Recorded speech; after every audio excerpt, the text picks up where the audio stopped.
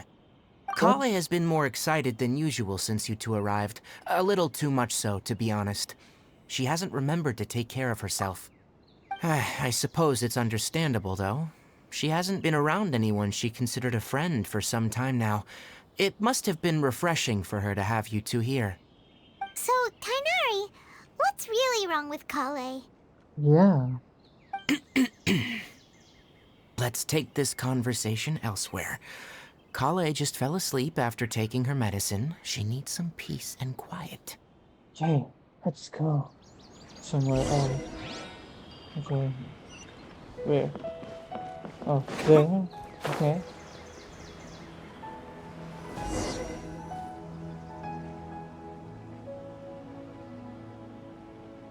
All right, let's continue our conversation here, shall we? Yes, sir. To be honest, I hadn't realized you were that honorary knight from Mondstadt until Kale told me just now. I've also heard all about your deeds in Liyue and Inazuma. Thank you. So just to clarify, what I'm about to tell you about Kale is not because of who you are or your past feats.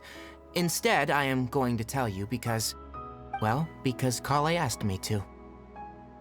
And honestly speaking, I was against Kale revealing her past to you. But she insisted, saying you two treated her with sincerity and as a friend. So now she wishes to reciprocate the gesture. So, Tainari, what exactly is wrong with Kale? You said this is something she's been dealing with for some time. Just how serious is it? Right. Ever since she was a child, she's been afflicted with a disease called Elazar. Elazar? What's Yes. that? It's a disease unique to the lands of Sumeru. It is characterized by dark and hardened scales that form on the body. At first, the afflicted may only feel mild numbness on affected areas of the skin. However, as the disease progresses, one may begin feeling fatigued and even experience peripheral paresthesia. In its final stages, the disease strips a person of the ability to control their own body, and they effectively become completely immobile. That's That sounds horrible. terrifying. Yeah, that's horrible. They lose all control all over their body. Wait, hold on. So when Kale seemed to be acting a little clumsy earlier, it was because... Correct. That would be the effects of Elazar, which is precisely why I do not want her carrying or holding anything, lest she ends up hurting herself. So, is there any cure for Elazar? With appropriate treatment, the disease can be effectively controlled before it progresses to a more serious stage. However, there is unfortunately still no true cure for Elazar. Nevertheless, Kale's mother still hoped that there was something out there. She handed Kale over to an organization known as the Fatui after one of their members lied and said they had a cure. What? The Fatui? It appears you already are familiar with them. That'll save me some explanation. Anyway, the person who eventually rescued Kale and brought her to me for care said that she had been given to a harbinger known as the Doctor. I have no idea how this doctor managed to do it, but her case of Elazar was completely stable for all the years that Kale was with them. However, Kale's days with the Fatui were anything but pleasant. Kale is a resilient individual and always tries to appear cheerful, but her experience with the Fatui has left deep scars. Even now, she can still feel deathly afraid of someone touching her. Oh. Paimon had no idea Kale's been through so much suffering. Oh, by the way, Paimon, Kale wanted me to tell you that she's sorry for scaring you yesterday. She also wanted both of you to know that she's sorry for hiding her illness. No, it's okay. She doesn't need to apologize. None of this is her fault at all. Exactly. Well said. I hope you'll get a chance to tell her that in person the next time you see her. Kale once thought that it would be impossible for her to have any real friendships. I trust that you two will never let my trainee experience such emotional pain again. You can Don't be worry, sure of that, Tainari. Tainari. We'll take good care of her. Yeah, you can be sure of that. How's current condition now? Well, it's not too serious at this point. She overexerted herself the last couple of days, which is what led her to break down this time. As long as she has taken her medicine and gets plenty of rest, she should get better. Though I must admit that Kale's condition was much more stable when she first arrived here in Gandharvaville. She was interested in the work of the forest rangers the moment she saw us. I could see that she was serious about learning, so I felt compelled to ask her to join us. Her stamina has gotten much worse recently. Though a moderate amount of physical exercise is always necessary, I'm afraid the long-distance patrols are a little too much for her now. Yeah, All right, makes sense. now that I've told you about Kale's past, I think I'll head into the rainforest to find some ingredients needed for her medicine. I'll see you two later. Yeah, wait, can we come along? Yeah. Yeah, we'd like to do something to help Kale too. All right, but I must warn you two. The rainforest is a dangerous place, especially for someone who's still recovering, like the Traveler. You must follow closely and listen to every instruction. Yes, Tighnari. Problemo. Let's go then. We'll be looking for a plant known as the Nilotpala lotus. It's often used to help those afflicted with Elazar recover their energy. Here we go. Hey, Tighnari, where exactly are we going to find this plant? Nilotpala lotuses can be found all over the rainforest, but it often grows right here around Gandharvaville. Given the name, it sounds like we should be looking for it in the water. You are correct. The Nilotpala lotus grows in the water. When fully matured, they look like giant blue flowers floating on the water's surface. Quite an attractive species, if you ask me. The large petals are actually the plant's leaves and sepals, which surround a very small flower. You should note that many of the plants found in Sumeru have names that are contrary to their species. Take the Cowpelata, for example. The plant is not a lotus at all, but rather a vine. And then there's the Sumeru rose, which is not a rose, and is completely contrary to its name. Oh, okay then. Okay. Note to Paimon, never bring up the topic of flowers with Tighnari. Okay. Over here. There should be Nilotpala lotuses growing somewhere in this area. Let's split up and begin searching. If you could manage to gather 4 of them, that would be sufficient. We'll rendezvous here once you've gathered the needed amount. Yes, sir. Yes, Tighnari. Alright. Okay.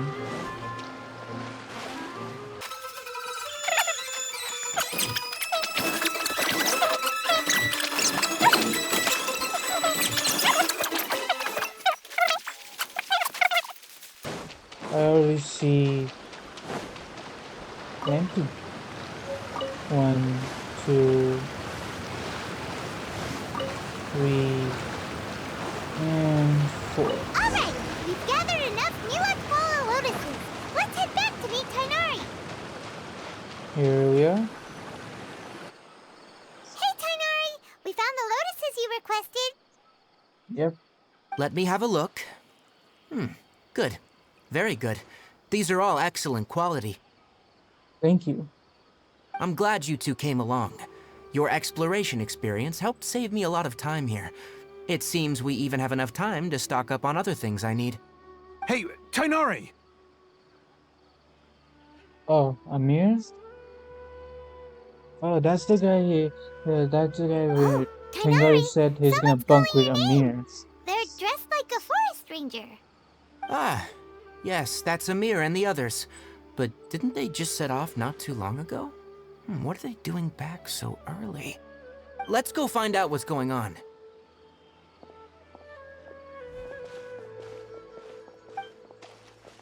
Okay. What's up, Amir?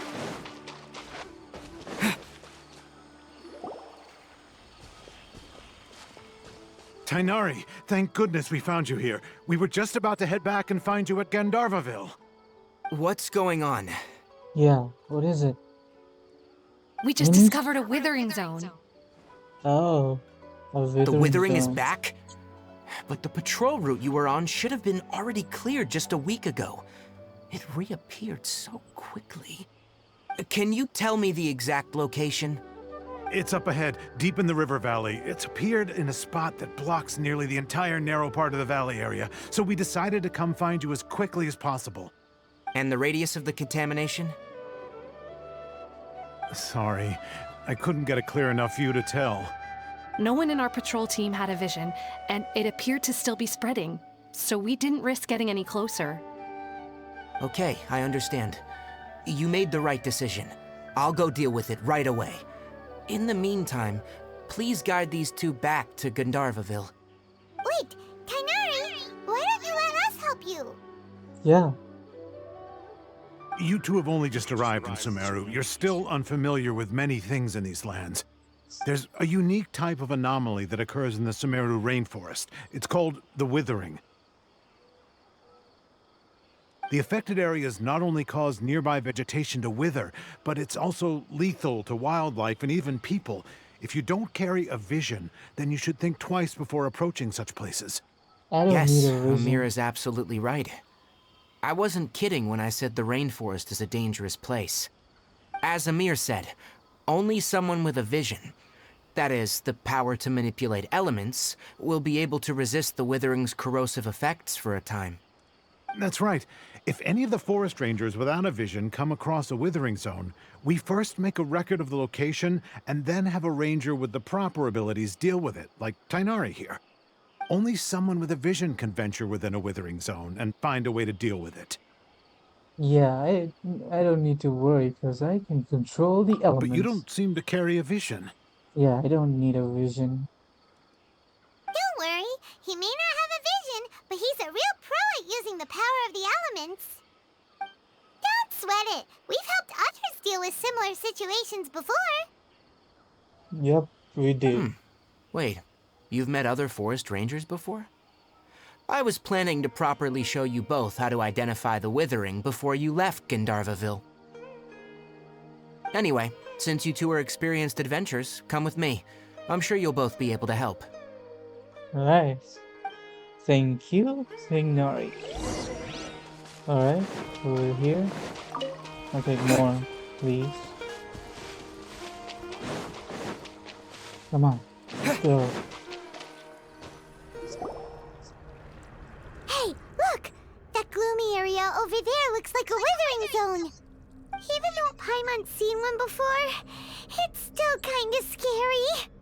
All right, Traveler. We're about to enter the withering zone. Since you already have experience dealing with these things, you should already know what to do. But please remember, don't push yourself. If at any point it becomes too much, return outside the zone and take a breather. It could become a matter of life and death. Okay, You ready Signori. then? Let's go. Let's go.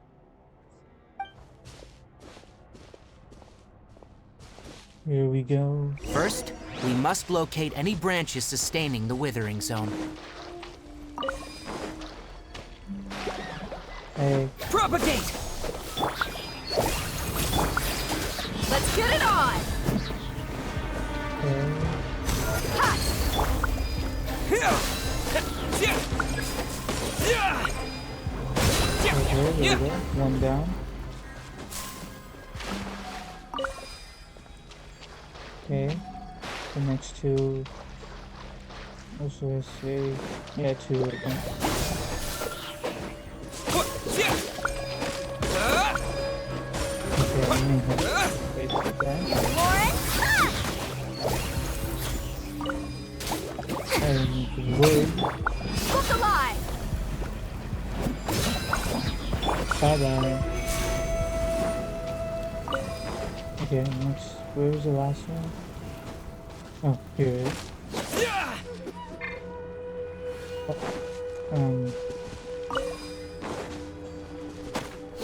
Here we go.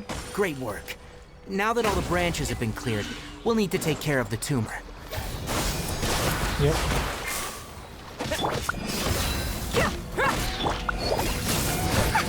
Now, destroy the tumor of the withering.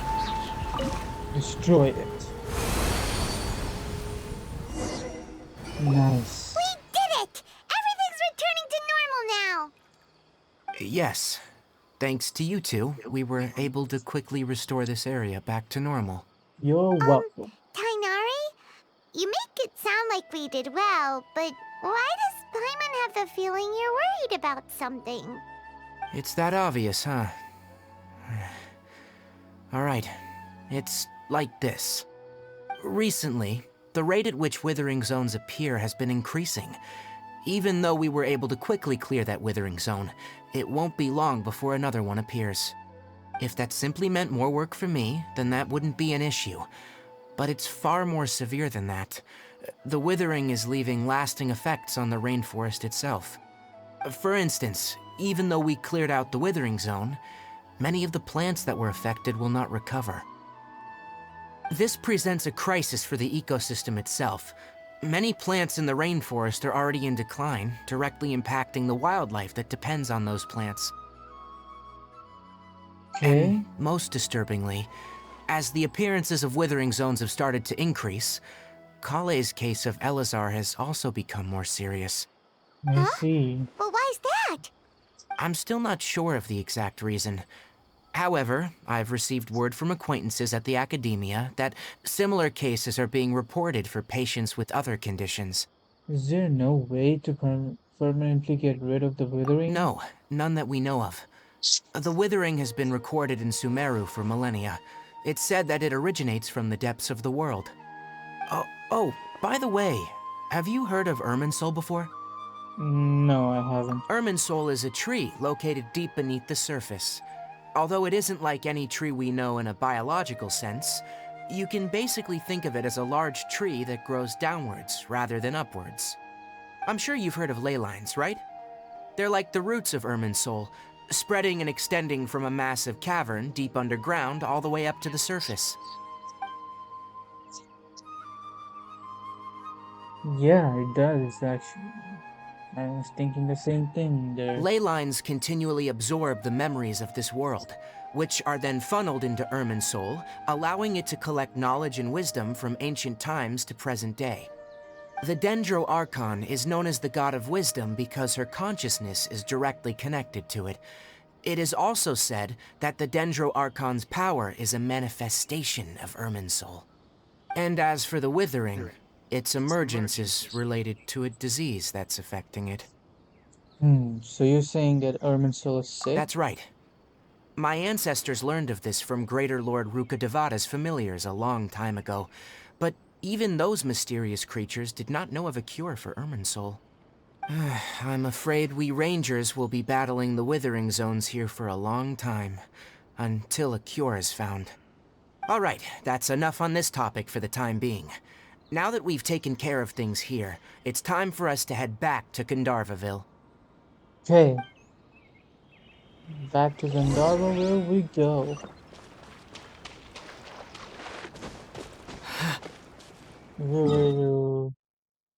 No, there isn't. Okay. Come on. Run.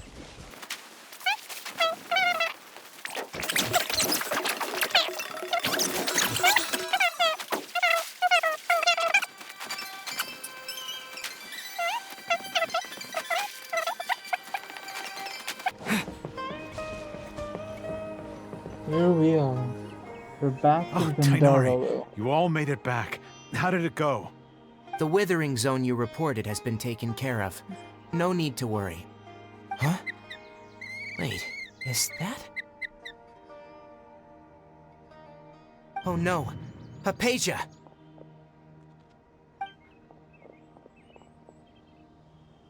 Huh? What's wrong, Tainari? Yeah, This what? Duskbird is Hypatia's designated courier for urgent news. You do remember her, don't you? She's the scholar you and Paimon were following when you first arrived in Sumeru. Oh, her? How could we forget? So did something happen? Let me see what's written in the letter first. So what's it say? And what's with that weird expression on your face? Just let Paimon read it. Huh? All Paimon sees are 3 squiggly lines. Yes, allow me to explain. After we brought you from Hypatia's cave to Gandharvaville, Hypatia resumed her meditation. She must have just finished. It's been nearly 3 days since she's had anything to eat, and it appears she's forgotten to prepare some rations. This letter is her asking us for help. We need to go. Oh, What? You mean she's been sitting there for 3 days? Hey, wait, how did you know all that from just a few lines on the paper? Well, obviously because this has happened before. Last time she drew 5 lines, and by the time we found her, well, I'd prefer not to remember that. Needless to say, Hypatia's been through worse, but we should still get to her as quickly as possible. I've got some emergency rations set aside for times like these. Paimon, Traveler, could you two bring these to her? Wait, sure. you want us to bring her the rations? But will the traveler be okay if her cave is Oh, still yeah. filled with that funny Yeah, I incense? forgot about that. Yeah. Let's find out. Here, Traveler, take a smell and see. So, how do you feel? Well, no unusual feelings this time. Huh? Really?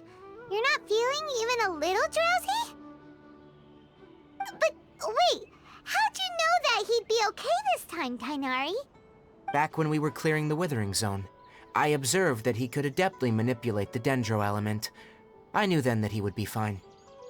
And if I may ask, when I was telling you two about Irminsol's ley lines, was what I described similar at all to what you saw when you were unconscious?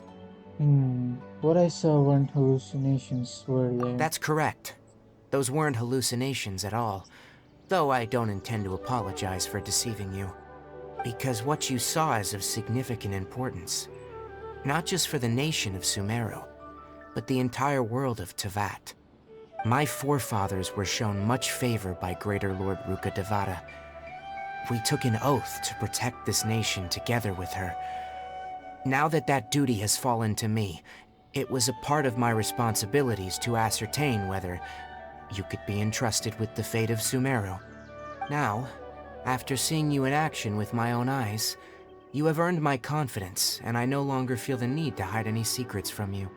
So what exactly was it that I saw? When you passed out, your consciousness had connected directly with Irminsul. What you witnessed were actually real memories contained within Irminsul itself. I could try to tell you more, but it would be better if you went to ask Hypatia instead. Her focus on meditation and use of Spirit Borneal are aimed at establishing a connection with Irminsul, just as you did. That sounds nice and all, but will she really help us? Seriously, she completely ignored us the last time we tried talking to her. That was because when you ran into her, she was in a special phase of her training. During that time, she must avoid communicating with others. Please, wait here for a moment.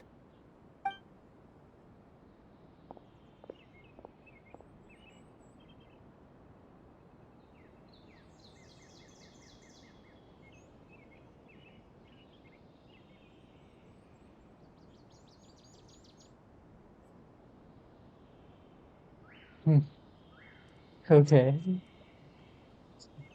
Here, take these. It's a meal I packed for Hypatia, as well as some other ingredients. I'm sure it'll come in handy. Also, Okay. here's a letter that I would like you to give to her. Just show it to her, and she'll answer any questions you may have. Thank you very much. No, I should be the one thanking you. You've both been a great help these last few days. We've only been here for 3 days, and how do you say it's only been few days? Definitely have enough for a grand feast this time. Okay. Okay. Come on. Go. Yep. Hypatia should still be in the cave. Let's go inside and see how she's doing. Yeah, sure. Why not? Here it is, where I passed out. Okay. Hello? Hypatia? Hey, there's nobody here. Yeah. Maybe she went out to look for some food. Let's try looking around the area. I guess. What was that sound?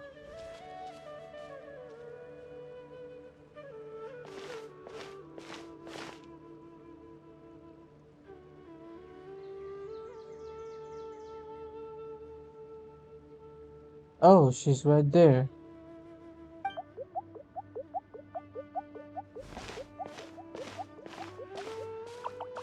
An R&R?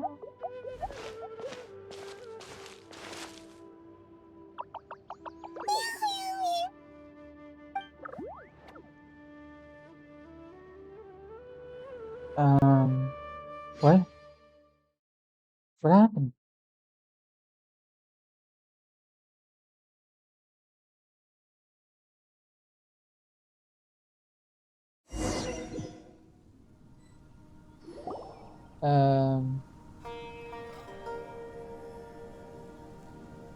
What? There you are! Hypatia, are you alright? So hungry. She, Need water. she looks famished. There's no way we can get her to eat in her current condition. Let's try finding some water first. Yep. Huh? Wait. Why does it look super foggy outside all of a sudden? Anyway, let's go look around. Okay. Yeah, it is a little foggy. Wait, what just happened? Where are we? Wait, what is this? How things out here end up looking like this? What happened? And where are we? Yeah, must be a logical explanation for this. What is that? Yeah. Really? Oh, maybe you're right. Let's go investigate the area. Okay, let's see. Let's see what we can find here. Okay.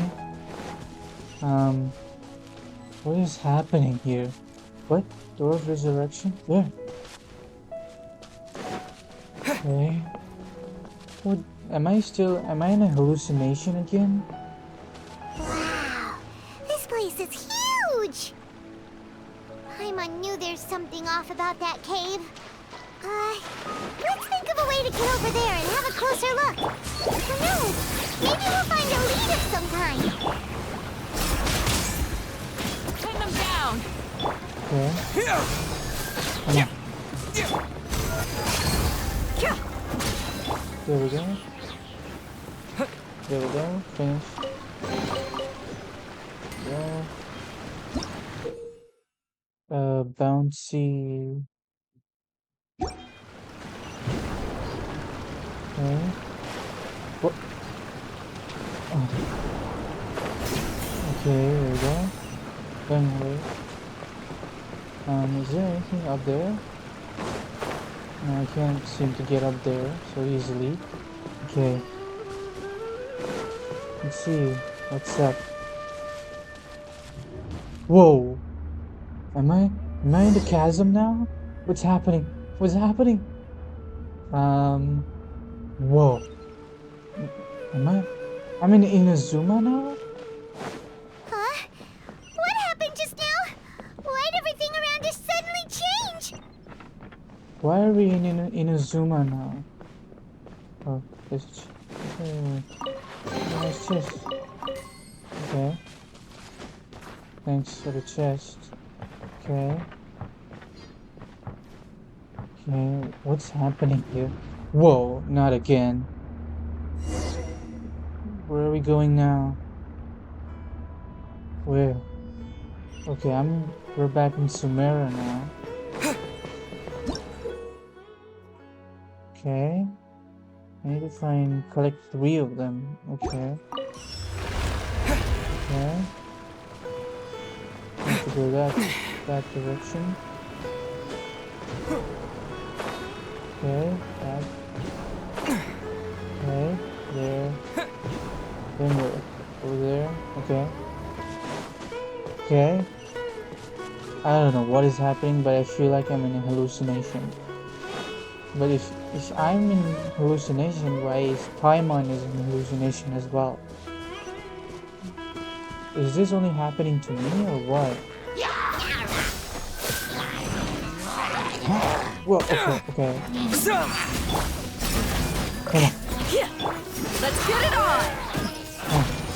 Scatter! Come on. Yield! And you're dead. What? What? Okay.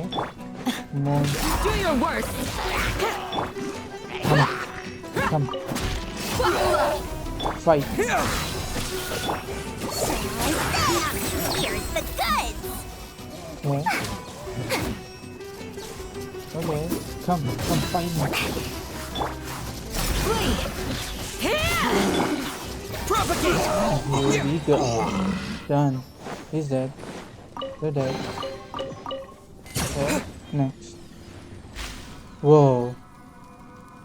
Whoa, it's just like the time in Azuma, but in a Dendro version. I'm a little butterfly here now. Whoa. I'm flying. Whoa, okay. Oh. Oh, nice. I got another one. Okay. Whoa. What the? Okay. Here we go.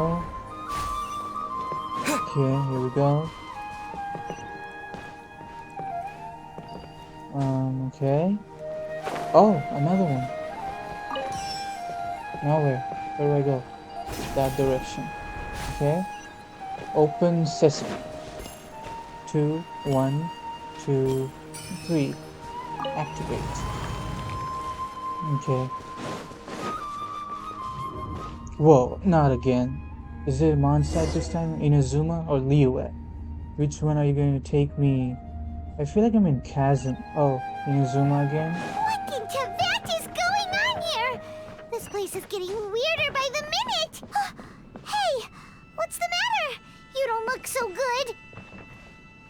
I have no idea where I'm at. Hey, doesn't this look like the part... corridor? Okay, anything here? What do I do here?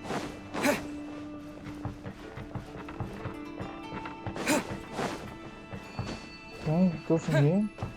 No, I can't go from here. What do I do? Hey, what's this? Is there anything here? Scatter! What do I do? Yield!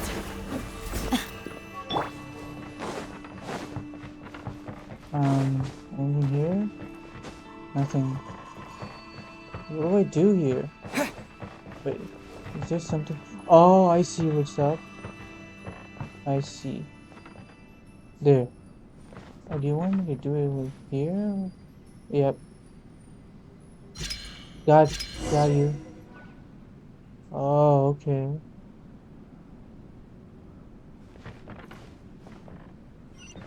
No way. Oh, okay. I see. Going up. Oh, here we are. Oh, not again. No.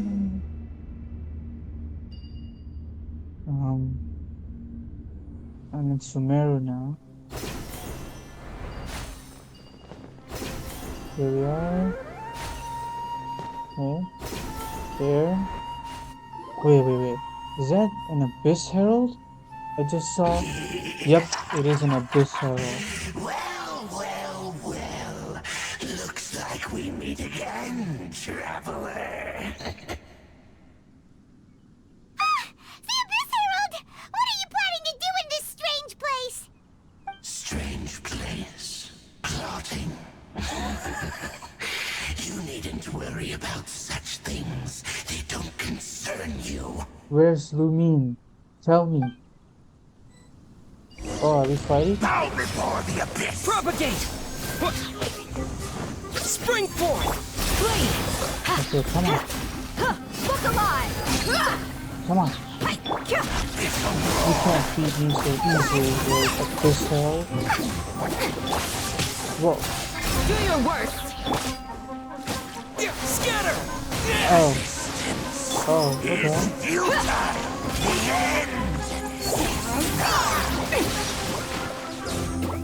Come on. Yield! I don't have prior with me, so that's not good for me. Let's get it on! What? Huh? Why can't we beat this guy? Oh, Paimon doesn't get it! We faced others like him before! What's wrong this time? Traveler, though you may have managed to avert countless crises before, your good fortune was bound to end sooner or later. It's time you realize how weak and powerless you really are. My journey will not end here. No, I still must find my sister. Yes. Your sister. Oh, pitiful traveler. Are you really so ignorant? Or are you just living in complete denial? Her Highness has long since forsaken you. Your meager existence in her eyes is that of an annoying bug, only to be stepped upon. The bonds of love and family which drive you to find your sibling are utterly gone. Your journey is meaningless. But don't you fret now. Today will be your last. Now die! We'll see about that. Round 2, of course. I think this is round 2.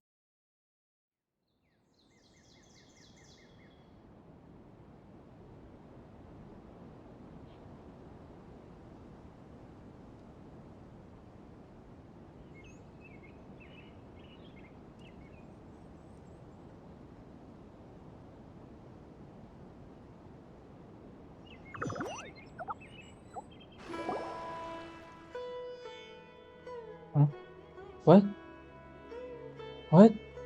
So that was all a hallucination for me.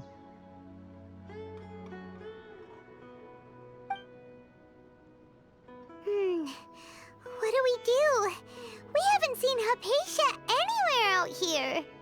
Oh, there she is! Quick, let's see how she's doing. Ah, so sweet. Well, the good news is that she's still conscious. Hey, why'd you drop her food on the floor like that? Sorry. I kinda zoned out for a second there. Are you okay? That's really not like you. Anyways, we can talk about this later. We better make sure she's alright first. Alright.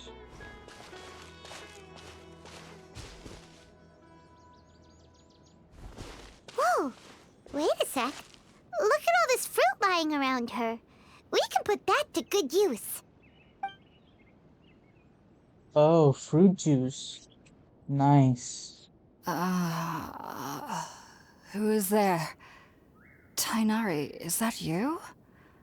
Huh?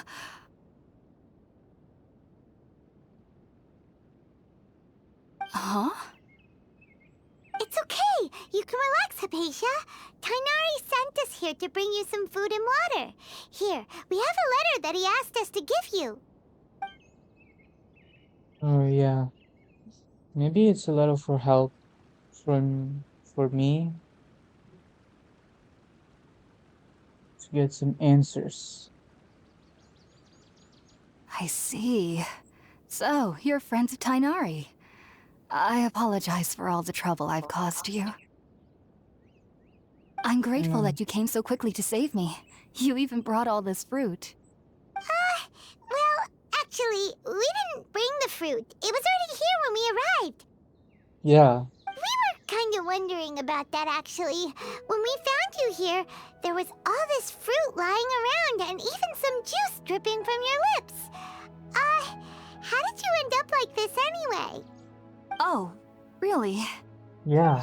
I seem to understand now.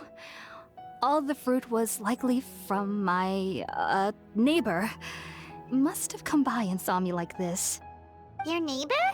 You mean there's someone else living nearby? Is it a little round creature? Oh? So you're able to see them too?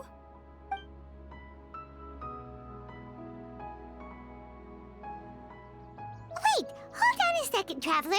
You say that before we arrived, you saw some mysterious creature and suddenly had a strange dream? Isn't that a little too crazy to believe?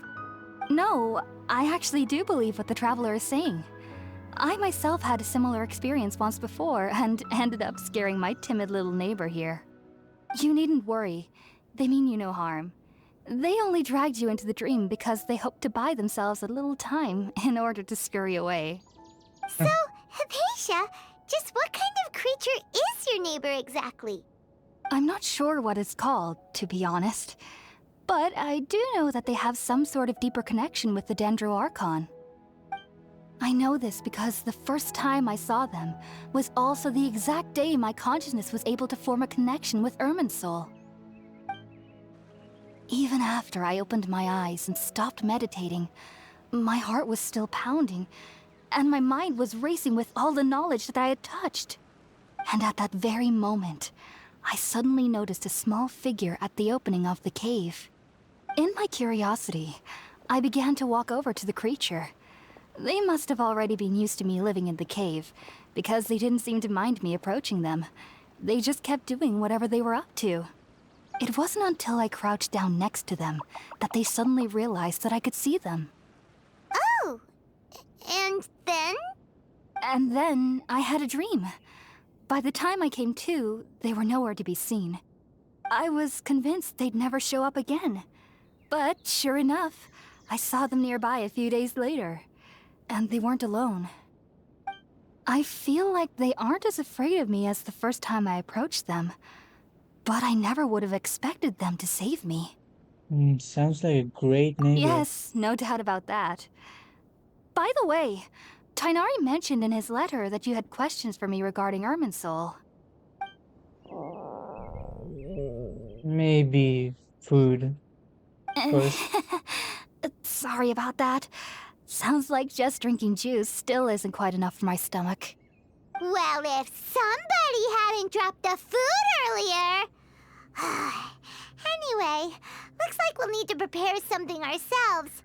Besides, Paimon's getting hungry too. Let's eat first and talk about Irminsul later. All right, we're up, Traveler. Today's menu will feature sweet madame and a radish veggie soup. You'll love them, Hypatia. They're our specialties after all. Sounds good. I've never tried any dishes from other nations before. I certainly look forward to it. It's been so long since I've had a decent meal, too. To be honest, the last time had to be when Tainari came to visit. Okay. Okay, so...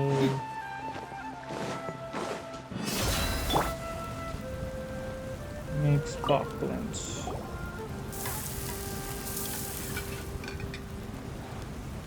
All done! Let's use the empty box that Tainari gave us since we already watched it. Oh, it smells amazing! And the box is a nice touch, too! Let's go serve this up and start eating with Hypatia! Yep, sure.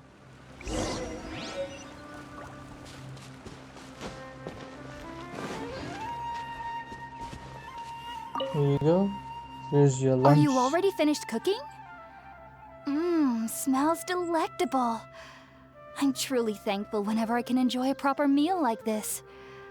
Cooking really isn't my forte.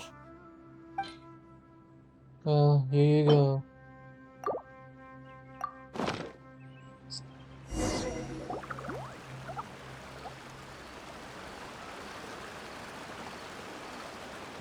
Even though everything you mentioned was in Tainari's letter, it's still hard to believe you were able to connect with Irminsul immediately after smelling Spiritborn ale for the first time.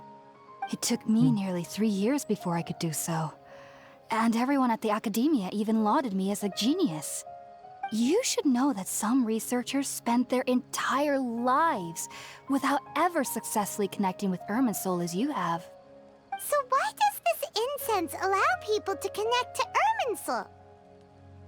The ingredients used to make Spiritborn ale primarily consist of plants created by Greater Lord Rukkhadevata. These special ingredients are conducive to heightening our senses to the Dendro Archon's power. Since the root of the Dendro Archon's power lies within Irminsul, we can occasionally tap into her powers to peer into the depths of the earth. Yeah, I think I understand. Naturally, anyone who can establish a connection with Irminsul in their first ever attempt must be a person of great understanding. Makes sense. But Paimon's got a question. Why was he sensitive to the smell of those plants for such a long time? That was primarily due to his body's unique constitution. Stimulated by the incense, he could perceive the Dendro Archon's power and experienced a sensory overload, hence the adverse reactions. Taking in Okay. any scent similar to the ingredients of Spiritborn ale would cause adverse effects. Not to worry, though. It appears you've already fully recovered. Technically, your body should still be sensitive to the powers of the Dendro Archon, but unless you're using intentional meditation techniques, the scent of Spiritborn ale should no longer trigger such reactions. Okay. Well, that's a relief. Yep. I must admit, I am quite envious of your abilities. Even if it meant suffering from pounding headaches for the rest of my life, I'd consider it worthwhile so long as I could connect with Irminsul at will. Whoa, you're really serious about this whole thing, aren't you? Yeah, she is. As a member of the Ritaoist Darshan at the Academia, my main area of research is the stars and their connection to the fate of living beings. But there is still so much we don't know, especially regarding the mysteries that lie in the starry skies. Which is why I must turn to the all-knowing Irminsul for answers. If only my perception wasn't so limited. Unfortunately, I cannot guarantee that my every attempt to attune with Irminsul will be successful, or that doing so will leave my consciousness intact. I am currently in the stage of training known as Satyavada life. Many researchers in Sumeru have lost their minds while seeking to attune with Irminsul during this stage. Sages have said that Irminsul contains divine knowledge, and touching such knowledge without the proper preparations and abilities will only lead to one's mind caving in on itself. That's why we meditate alone. We need to ensure that our minds will be calm while minimizing the possibility of involving anyone else. Whoa, so knowledge from Irminsul could be super dangerous. Don't you ever feel afraid of the risk, Hypatia? Of course I do. Especially during nights that are pitch black with no moonlight, and dead silent without even the sound of insects. However, I've been feeling better as of late. I don't get as scared anymore knowing that I have a little neighbor living nearby. I believe that being able to see them is a sort of blessing from the Dendro Archon. But what's strangest of all is that they're clearly an envoy of the God of Wisdom herself, and they have the curious power to make people dream. What's so strange about that?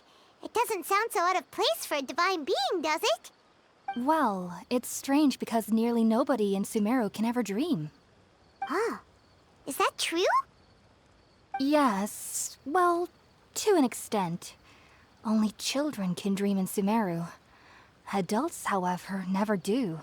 Whoa, The sages say that okay. wisdom implies rationality, but that which occurs in dreams is often neither rational nor logical. Reminds me of the dream I saw from the Aranal. Yes, if one struggles with anxieties, those emotions could influence their dreams. The fact that the people of Sumeru do not have dreams is seen as a blessing by the sages. They believe that Greater Lord Rukkhadevata, the God of Wisdom, is keeping us away from the foolish delusions you encounter in your sleep. I was born into a family of scholars in Sumeru City. Ever since I was a child, My parents would always tell me that I'll know I've grown up once I stop dreaming.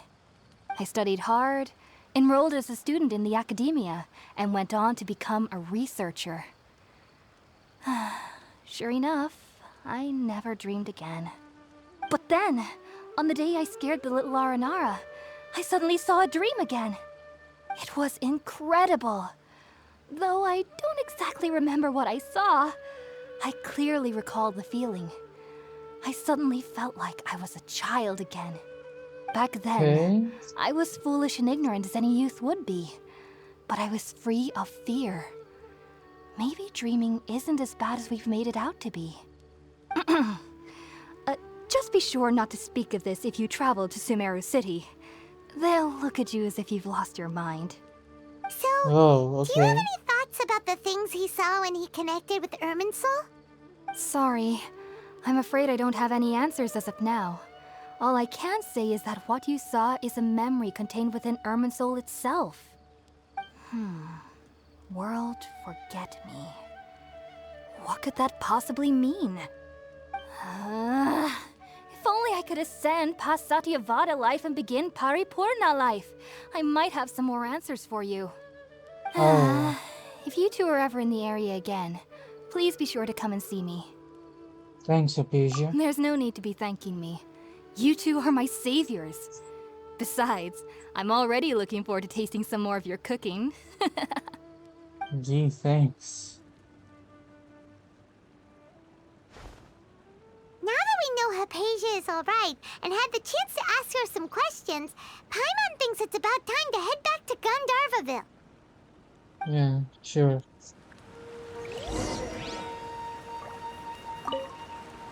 Heading out, I see? If there's anything else you'd ever like to ask about, you know where to find me.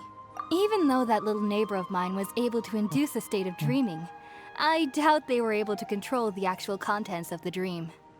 The Okay. end of your dream seemed quite terrifying. Perhaps there's something that's troubling you deep inside? Yeah, it is. Not to worry, though. I'm sure you'll be able to handle whatever comes your way in the real world. As someone from Sumeru who cannot dream, I needn't ever worry about nightmares. But lately, I've started to feel that I'm somehow missing something without dreams. It's a little hard to explain. Okay. Heading out, I see?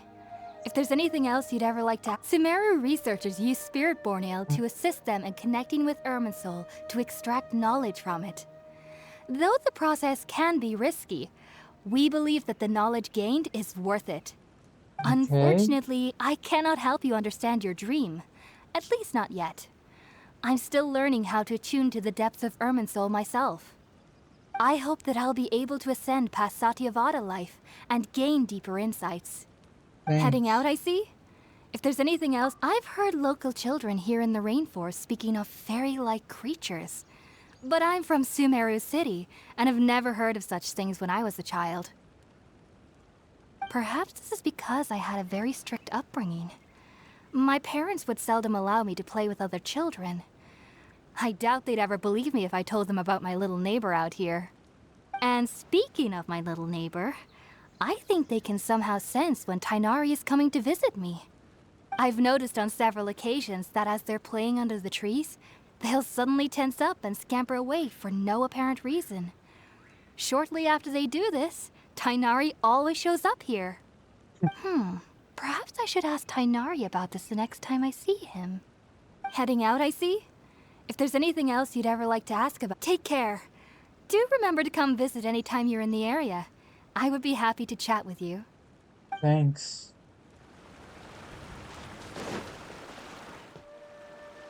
Since we can on our journey, return to Gandharva.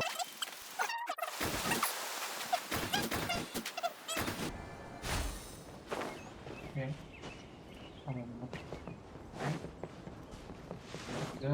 Go. Think about it, Tighnari. Refusing to join is tantamount to burying your head in the sand. I understand that you're a forest watcher and that it's your duty to combat the effects of withering zones. But isn't it evident that such work is not a lasting solution to the problem? As Sage Kage clearly stated, your presence and guidance in Sumeru City is pivotal in finding a cure for Irminsul. How could you possibly refuse? Keep your emotions in check, Gulam. Let's at least listen to Tainari's reason for declining. We're here to invite him to the Academia, not to cause a scene. Sage Kage, I am truly honored that you came here in person, but I'm afraid I must still decline your invitation. I am merely a forest watcher. How could the great minds of the Haravatat have any need of someone like me?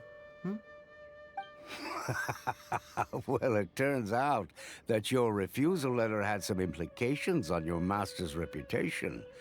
He is a renowned sage of the Immorta, after all. So now I've come here in his stead. I see. Well, I figured that given his temper, he would come here and berate me personally. Tainari, your master is an integral part of this effort, and now he requires your assistance. And what exactly does my master need of me, Sage Kage? You'll know once you've arrived in Sumeru City, that is. And, how long will I be required to stay? There's no definite answer as of now. Do you mean to tell me that, despite coming all the way here to Gandharvaville, you still can't answer the questions I laid out in the letter to my master? If that's the case, then I'm afraid I cannot give you a definite answer either. Oh, Tainari, but you... So be it. Come, Gulam, we're leaving. I feel bad. I feel good and bad as well, both at the same time.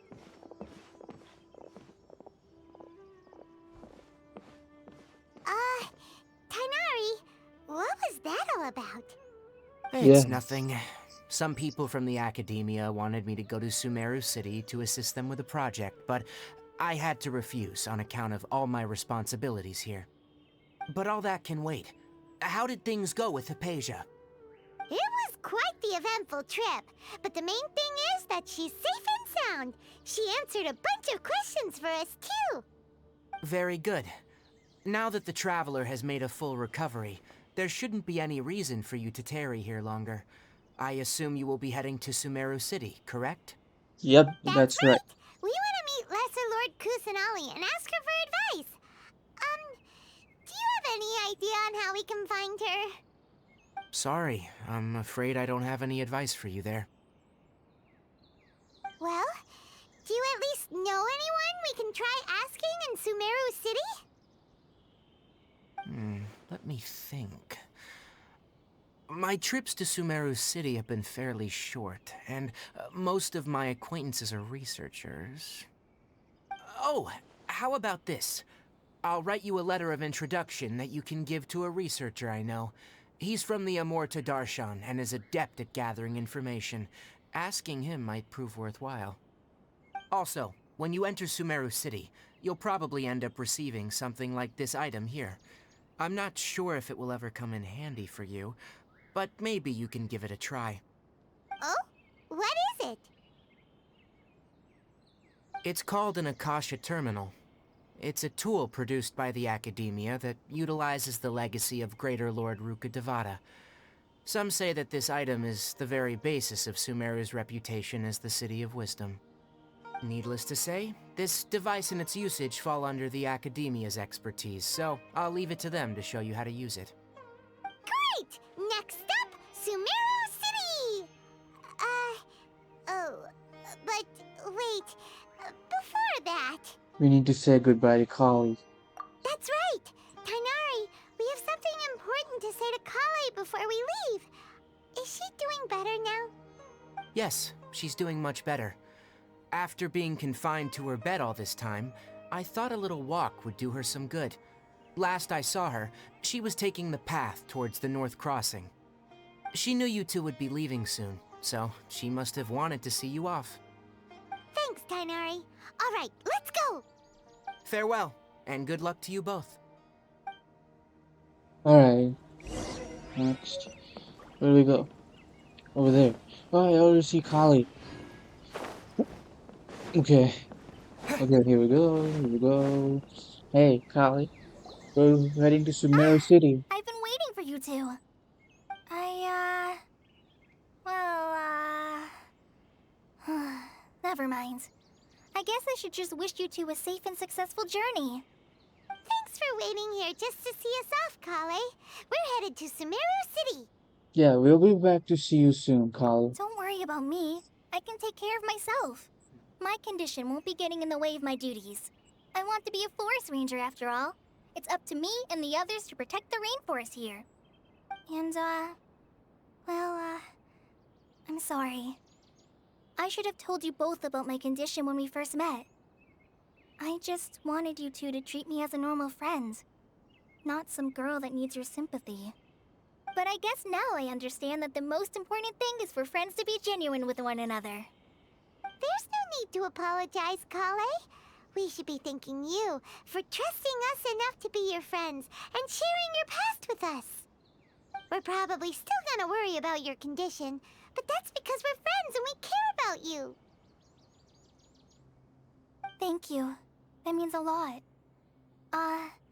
Before you leave, I have something for you. Oh? What is it? It's my recipe for pita pockets. I Oh, told you yeah. that I'd give you a copy, remember?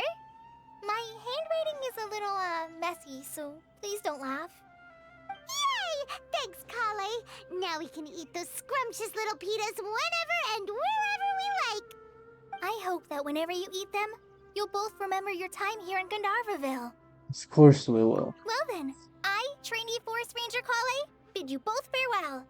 Please visit Gandharvaville again. The Rangers will always be ready to assist you here. Thanks. Alright. Sumeru City, here we go. Food. Alright. Teleport waypoint. Here we go.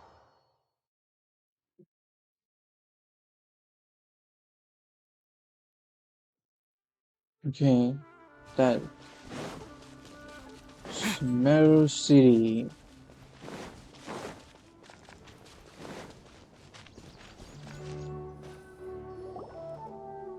Here we are.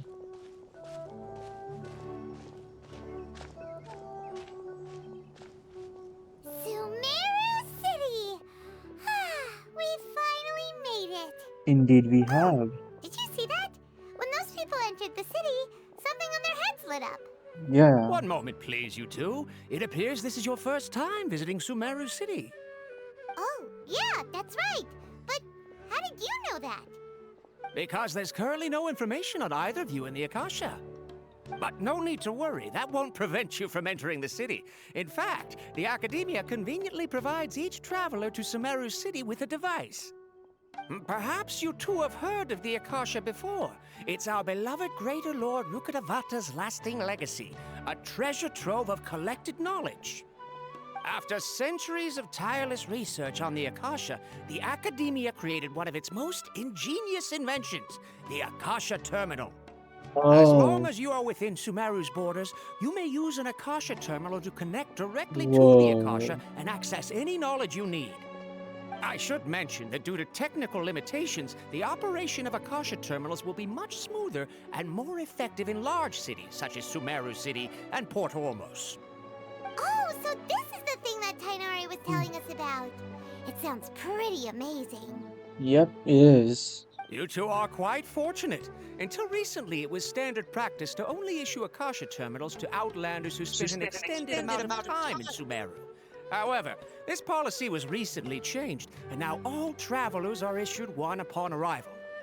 Here are your Akasha Terminals. Please handle them with care. Yes, sir, we will. Okay. It kinda looks like a leaf. To activate it, simply hold it in your hand and say the following phrase to yourself.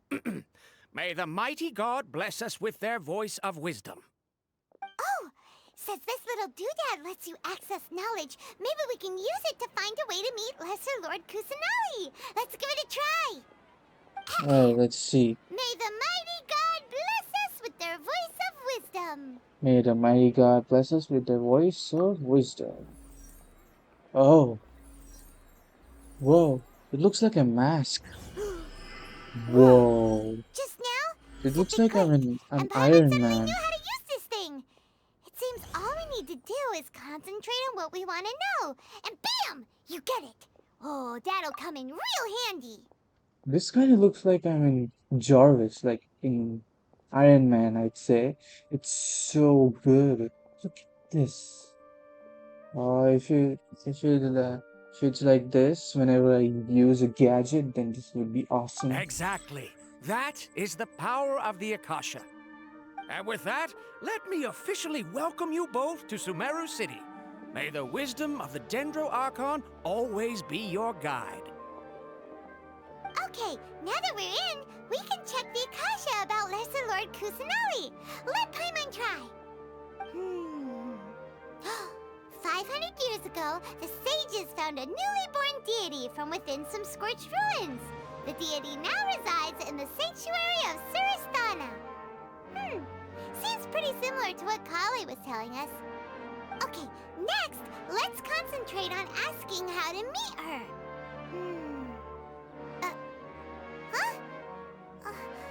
Paimon doesn't sense anything.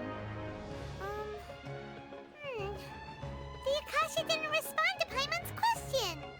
The same happened to me. Oh, come on! Ugh. Focusing on this question feels like when you have something you're trying to remember and it's on the tip of your tongue, but you just can't think of it. Ugh. Paimon's brain is exhausted. I'll try asking the Akasha something Oh, else. smart idea! But what are you going to ask it? Hmm.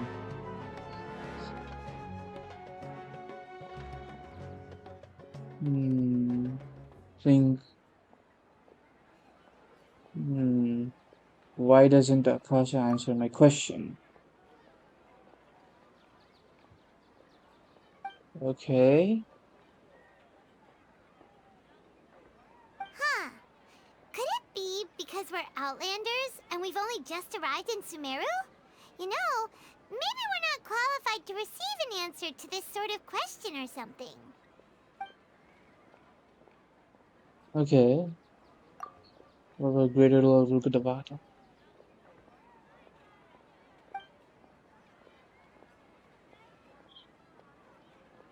Uh-oh. Paimon's getting all teary-eyed all of a sudden. It feels like the people of Sumeru really miss their Archon. Okay. Lesser Lord Kusanali.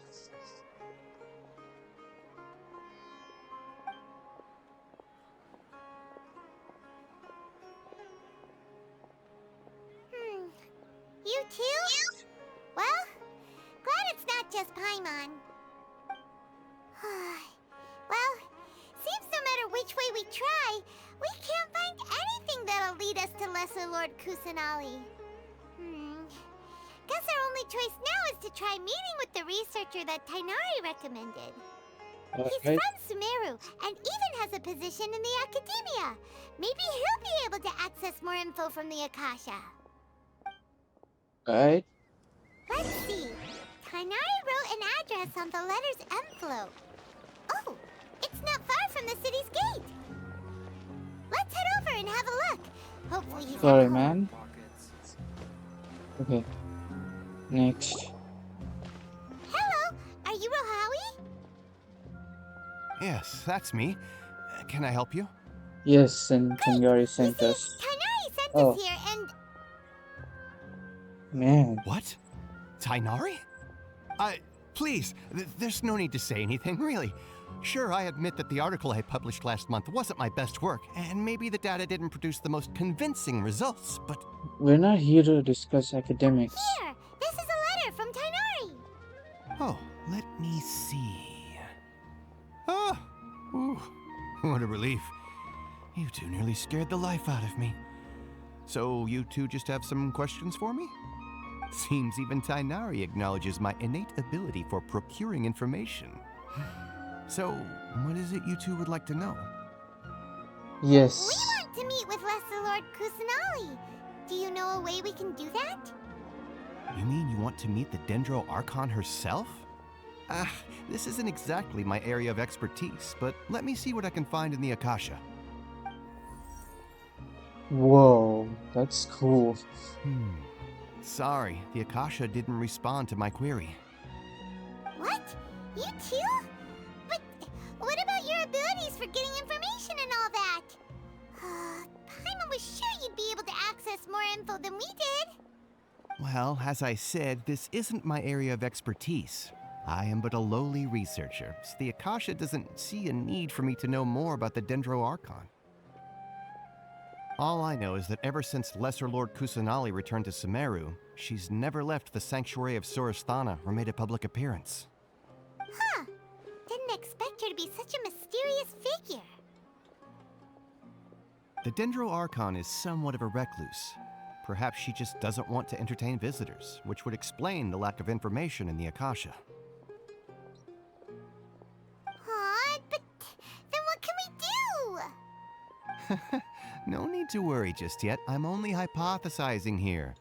You could certainly try asking around and see if anyone else has ideas. And besides, you two should consider the bright side of things. Not being able to see Lesser Lord Kusanali may not be a bad thing. In this world, there will always be information you cannot obtain from the Akasha and things you can never accomplish. Knowing when to yield is a form of wisdom. Take me, for example. It's a miracle if my brain cells can spit out one paper every 3 years. But Tainari? That guy can publish 3 papers in just a single year. Okay. Thanks for your advice. Don't mention it. If you two ever want information about things like who's been promoted within the academia or relations between the 6 great sages, come find me. So by area of Hey, expertise. come on! This is a survival skill at the academia. Okay. Paimon's expectations were pretty low, but this is so low it's like digging holes in the dirt. So what do we do now? Even if we want to talk to someone, we don't know anybody here. No, there's still one other person we know. Huh? Like who? Ad Astra Abyssa. Oh, you're right! Catherine! The Adventurers Guild has its own intel network. Let's hurry and find her. Catherine. Alright, here we go. Come on, come on. Yeah. Come on. Oh, there's a teleport waypoint, but that's okay. So, Ad Astra Abyssosk. Hello, Traveler and Paimon. Catherine, we need your help with something. Understood. The Adventurers Guild is always ready to serve you. With what do you require assistance? We want to meet with Lesser Lord Kusanali. Do you know a way we can do that? You two wish to meet with Sumeru's Archon. Understood. Please wait.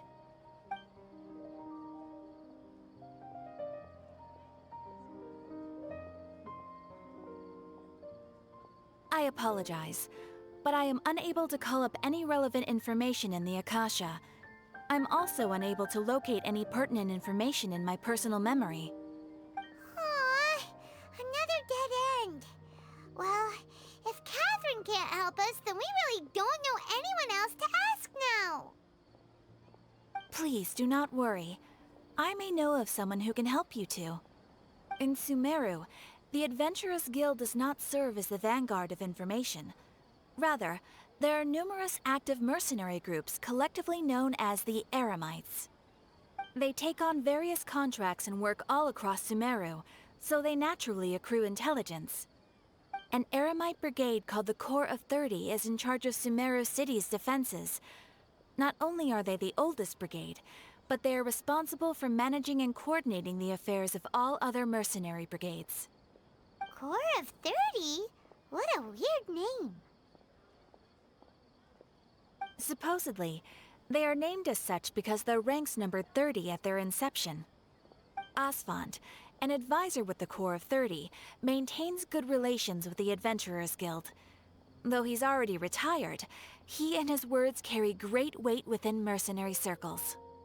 If you'd like to get in contact with him, you can find him at the Core of 30's headquarters, the Citadel of Rexar. Thanks a bunch, Catherine. You're welcome. I wish you two the best of luck. We look forward to your exploits in Sumeru. Alright. Alright, off to the Citadel of Rexar we go! Is there a way to teleport? Yep, there is. Go. And go. Here we are.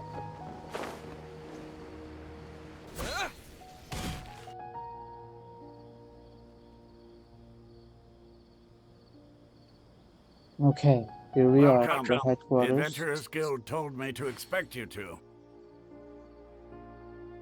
It's nice to meet you, Osfond. We'd like to ask you about something. Yes.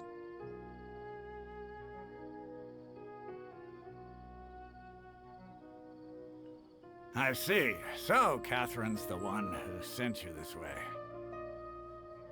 Ha! It's true that the Eremites network is vast, but even I can't help you meet the Dendro Archon. Aw, man. Wait, seriously? That's it? Afraid so. The Eremites aren't terribly religious, so we don't know much about divinities. As far as the Akasha goes, we can access even less than you. We originally came from the desert. The gods there died off long ago. Since those days, we've used our own two hands to carve out a living. We don't beg gods for their aid. It isn't just us, though. If you ask me, I think most in Sumeru aren't interested in Lesser Lord Kusanali. Oh? Why's that? Just take the Academia, for example. They're the ones who truly rule Sumeru. Although they believe in gods, most of them only care for the late Greater Lord Rugadavada. In their eyes, she was the one who founded Sumeru and gifted us with the Akasha. Lesser Lord Kusanali just happened to inherit her legacy. Because of the Academia's influence, most citizens are more familiar with Greater Lord Rugadavada and hold her in greater esteem. Not to mention that Lesser Lord Kusanali never makes an appearance, and the Academia never announces anything about her. As far as the people of Sumeru are concerned, she's just a god that exists. And that's all. Really? Aw. After hearing all of that, Paimon sort of feels bad for Lesser Lord Kusanali. Yeah. Ha! But who knows? We're all just guessing when it comes down to it. Besides, I'm sure the God of Wisdom doesn't worry about her reputation among people like us. All right. Well, thanks for the info, Osfond. No problem. Always happy to help out the Adventurers Guild. Well, that's it.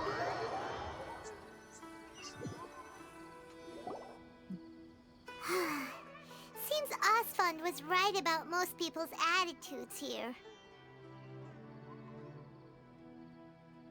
Not only are they not interested in the Dendro Archon, they even say stuff like, if the Akasha doesn't think I should know, then I don't need to know about it.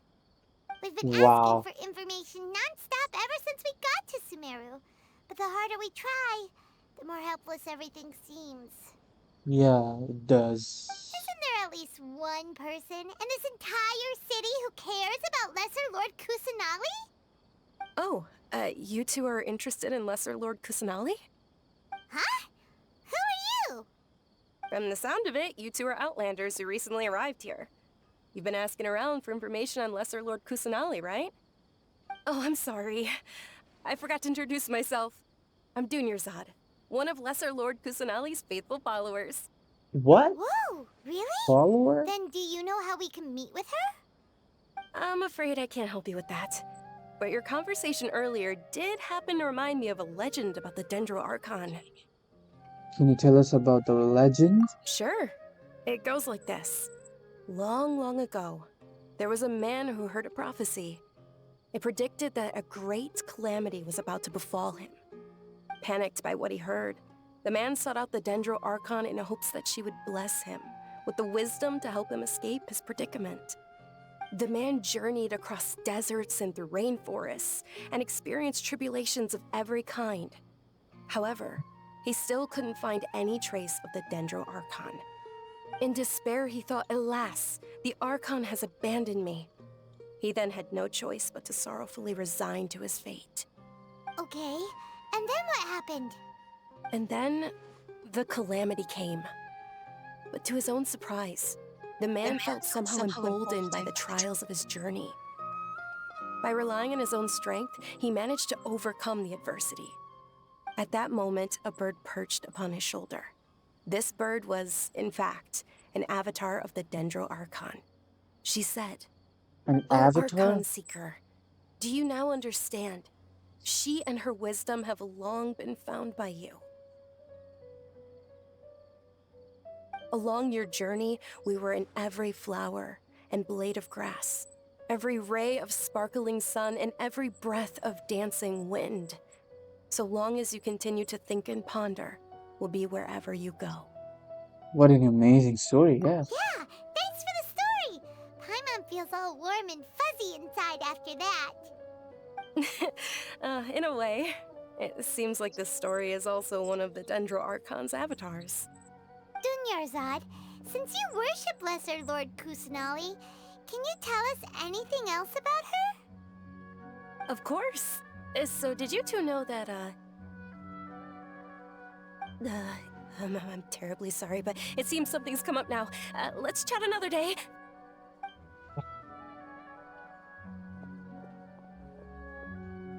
Hey, wait! What the heck just happened? I think it has something to do with those people over there. It looks like they're searching for someone. Dunyarzad was acting super nervous just now. You think they're looking for her? This stinks! We finally managed to find a lead about Lesser Lord Kusanali! We can't let them get in the way now! Let's see if we can get rid of them. Then we can catch up with Dunyarzad! Hey, have you two seen a brown-haired girl wearing a purple top and a long blue dress? We're looking for her. Did she have bandages wrapped around her wrists? Yes, that's her. Did you see which direction she went? Yeah, she went that way. Quick, after her! Seriously? You just... That should keep him busy for a while. Let's hurry and find Dunyarzad. Alright. Let's find her.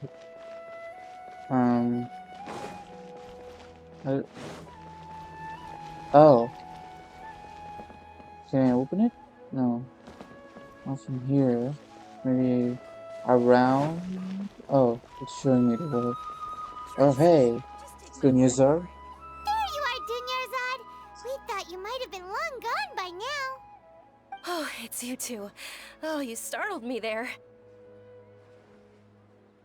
You can relax now. We threw those people looking for you off the trail. Really? Thank you so much. Unfortunately, I believe there's still more of them out there looking for me.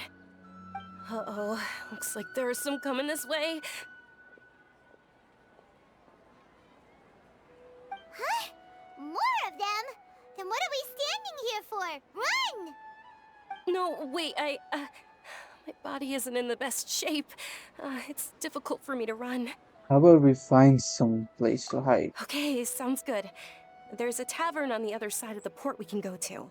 They probably wouldn't expect me to hide in a place like that. All right, let's move out. Stay behind us. We'll keep an eye out for anyone looking for you. Oh, I see where this is going. I like this kind of things very much. No? No, I thought we were gonna hide, like, crouch and stuff, but no. Okay.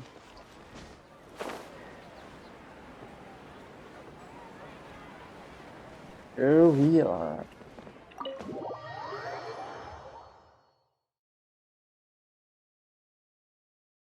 We successfully made it into the tablets.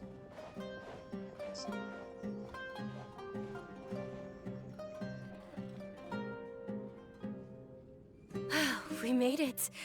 Oh, they shouldn't be able to find us now. Wait, stand down, Dia. Yeah, huh?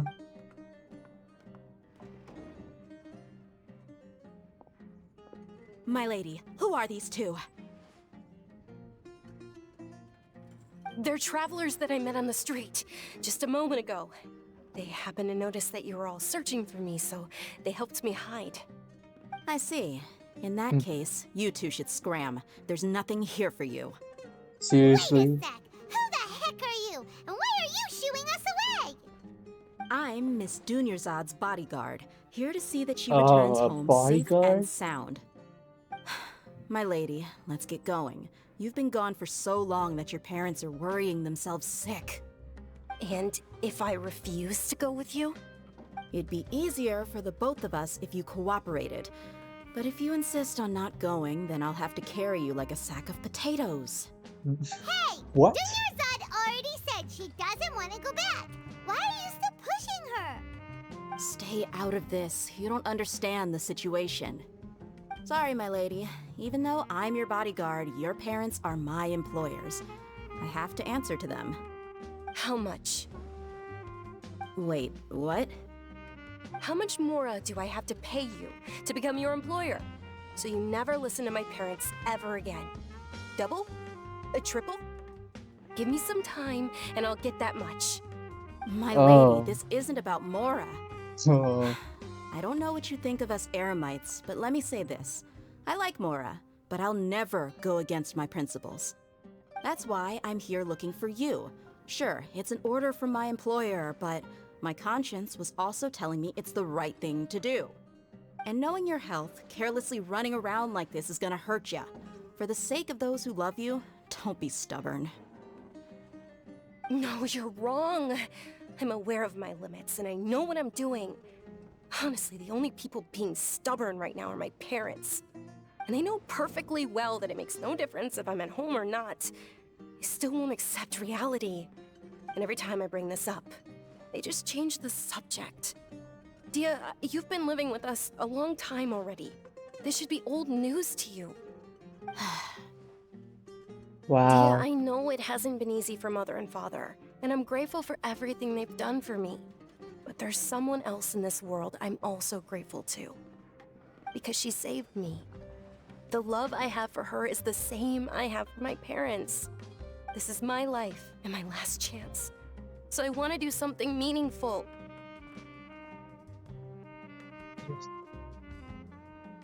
My lady, are you sure what you're doing now is meaningful?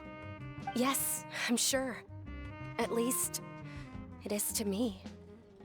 Fine, I won't ask you to return home anymore. But let me make something very clear. I'm only doing this because I respect your determination, not because I agree with you. Thank you, Dia. Sorry for being so rude just now. My nerves were acting up. And I even brought up your payment in such an offensive way. Don't worry about it, my lady. I did say that I like Mora. Besides, that's our next topic of conversation. Today's little excursion caused such a ruckus that every single bodyguard at the estate was deployed. It wouldn't be easy to hide things from your old man. Since this definitely won't be your last escapade, here's a little tip. You should at least make it look like your room and things are still in order when you leave. Also, you'll need someone to cover you for when you're out and about. So, I'll let you hire me, my lady. This way, everyone wins. As for the pay, let's say half of what your father pays me. We can settle the bill when we return to the estate. Oh, Okay. Deal. Sure, Hey, looks like they've reached an understanding. Dunyaza, are you alright? I'm fine, really. I just feel a little tired now that things have calmed down. My lady, stop trying to look tough. We're already in a tavern, so let's rest up and grab some grub. I'm sorry for worrying you two. If you don't mind, I'd like for you to join us. Sure! After you rest up, we want to hear more about Lesser Lord Kusanali.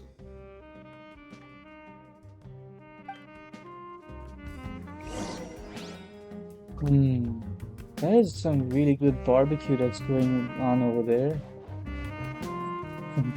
Oh, never mind. Ha! Well, if it isn't Dia, haven't seen you in nearly half a year. Word on the street is that you're a bodyguard for the Homayani family now. Ha! Don't you find that kind of work boring? Nah, you get used to it. How about a menu over here? You got it, huh? Isn't this little Miss Homayani herself? We don't get to serve personages like you very often. We'll be sure to prepare our very best. Thank you, sir, but there's no need. I don't have a lot of Mora on me, and I really ought to save as much as I can. But please bring these two the best food you have. They're my new friends, so I want to be a good host for them. Ah, come on. No need to break the bank. We'll all eat wherever you order. Yeah, we're already super grateful for everything you told us about Lesser Lord Kusanali. How about our charcoal-baked Agelena cakes? They're our signature snack, and they run cheap. Look, other customers over there are eating some now. They look kind of burnt and dry. Paimon will pass. But you've cooked slimes before. What do you have against my slime dishes? Dunyarzad, we asked a lot of people when we first arrived, and almost nobody was interested in Lesser Lord Kusanali. So, what made you want to follow her? Well, remember when you asked me if I knew how to meet the Dendro Archon? Even though I don't know how, I think I've actually seen her before. Huh? Really? Yes, it was when I was a child.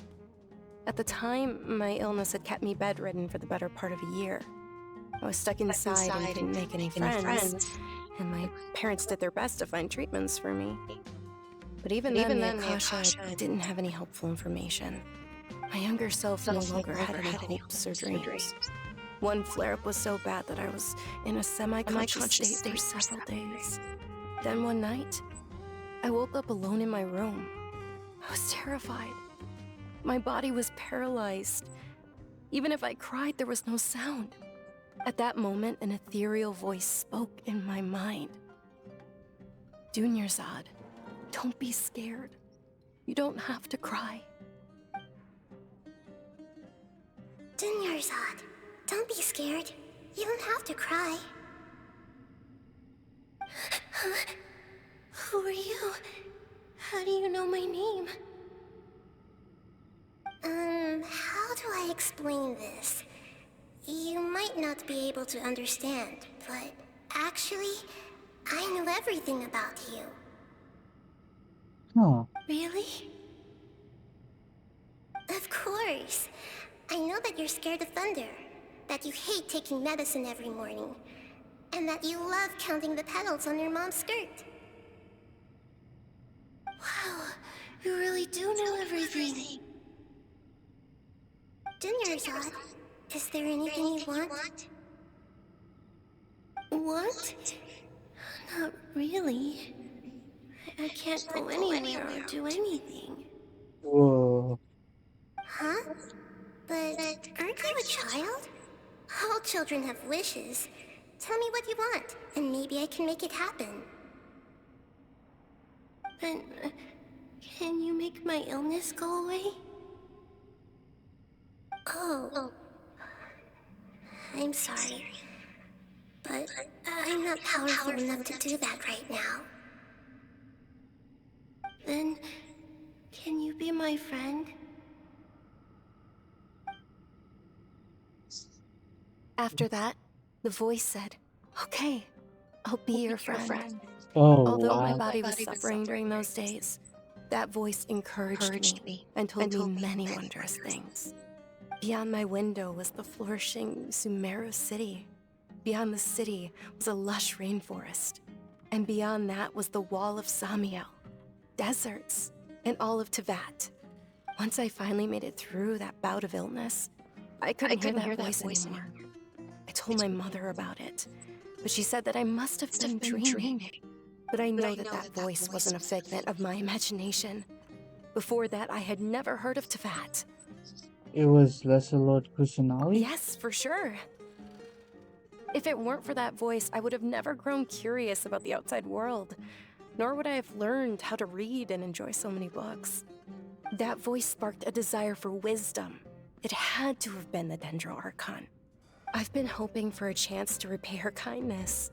In fact, I was running around today to help prepare the Sub-Zero's festival for her. What's the Sub-Zero's festival? Yeah, what is that? It's Lesser Lord Kusanali's birthday, which was the day that she was found by the sages. It's actually an old holiday that originally celebrated Greater Lord Rukkhadevata's birthday. When she passed away, the holiday eventually became a celebration of the Lesser Lord's birthday. I heard everyone was overjoyed when they welcomed her back to Sumeru. In those days, the festival was a huge deal. But because of the Academia's influence, people have gradually lost interest in the festival. The Academia actively participates in Sumeru's many holidays dedicated to Greater Lord Rukkhadevata. But when it comes to the Sub-Zero's festival, forget any funding. They practically act like it doesn't exist. Maybe they see Lesser Lord Kusanali's birth as confirmation of Greater Lord Rukkhadevata's death, so they're reluctant to celebrate it. Aw, but that's awful. It is. It's absolutely terrible. Sure, the Greater Lord founded Sumeru, but hasn't Lesser Lord Kusanali been the one quietly protecting us for the past few hundred years? Just remember that we're still out in public. Don't get too carried away now. I know that people over by the Grand Bazaar still hold the Sub-Zero's festival to this day. But I hadn't met any of them before, so I was never able to contribute. But recently, I made a friend there who also follows Lesser Lord Kusanali. I gave her my savings because I want her to throw a wonderful festival this year.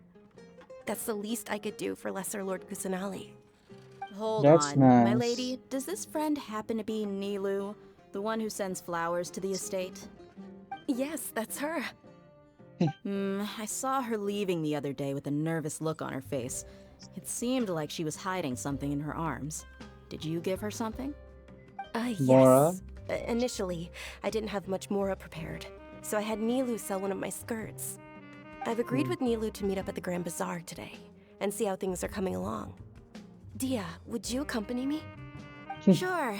That's quite the trip, though. I'll carry you. No, that would be too much, even for you.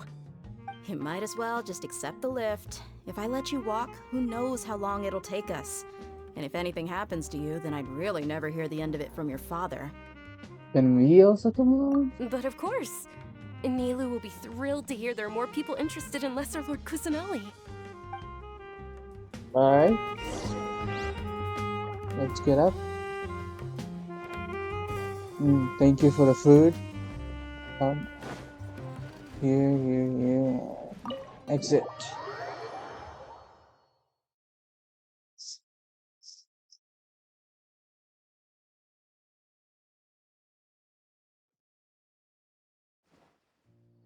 Right? Now where do we go? Okay, we'll just run all the way there. We have Dia. We have a traveler, or should I say Edwin, or Ether, I'd say.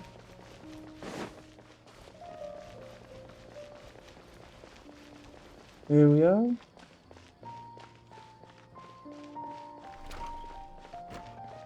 Oh yeah.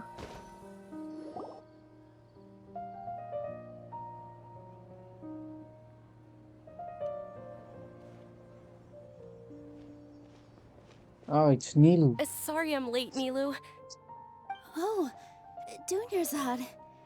It was taking you so long that I assumed you got trapped at home, but you made it in the end. Uh-oh. But if Dia's here, that means you got caught, right? You could say that, but everything worked out. She's on our side now. Not completely. Oh, and who are these two? Oh, meet the Traveler and Paimon, my two newest friends. They're visitors who just arrived at Sumeru City and are looking for information on Lesser Lord Kusanali. So you're followers from another land? Yeah. Truthfully, Oh, no. really? Well, that's okay. You're still invited to the Sabzerus festival. By the way, Dunyarzad, we've already started decorating the Grand Bazaar. It looks spectacular, thanks to your generous contribution. You're very Oh. welcome. It's the only thing I could do. Do you still have enough Mora? Probably? But don't sweat it. We've already finished renovating the stage. Come on, I'll show you. A stage, huh?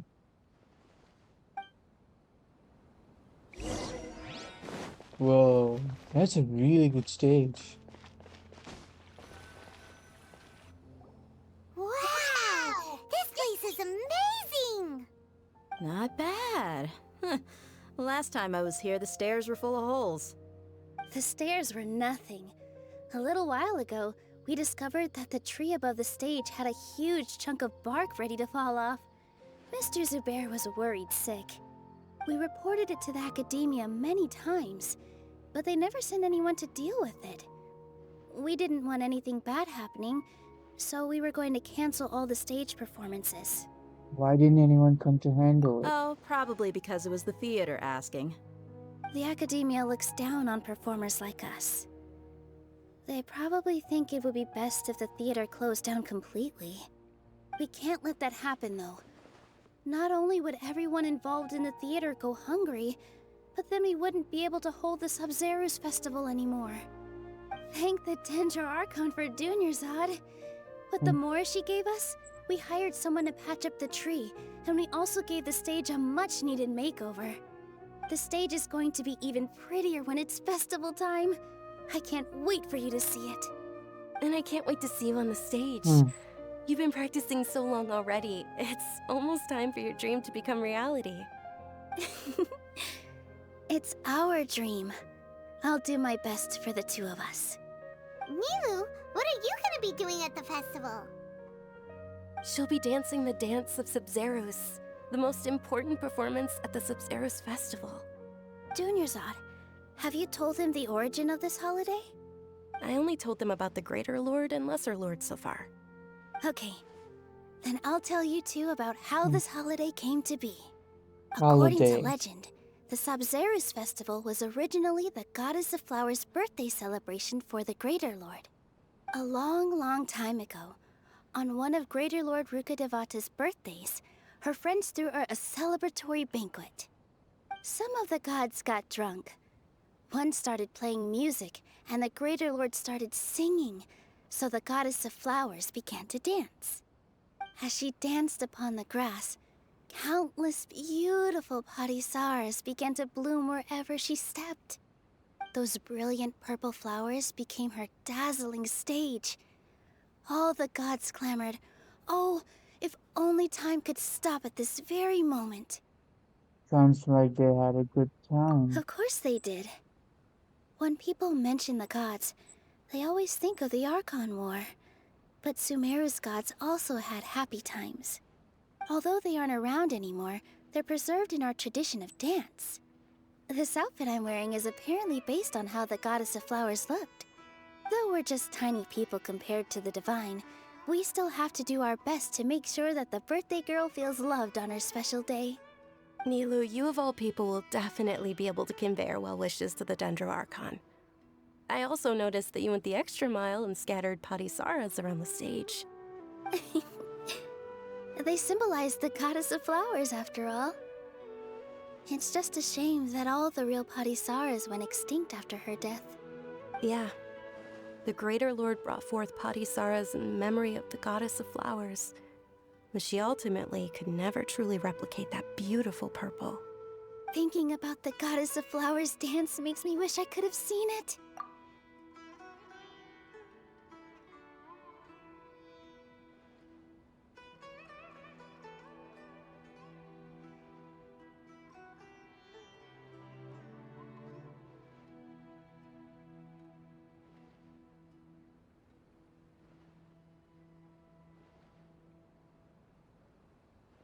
If my stage were anything like that, I'd be thrilled if I had just 2 real body Saras on the stage. So, Traveler and Paimon, what do you think? Interested in the Sabzeruz festival? Will you two Of be coming? course. All of Of Lesser Lord course. Kusanali's followers will be there for her birthday. It'll be a good opportunity for you to learn more about her. Ooh, Paimon thinks that's a great idea! Mm.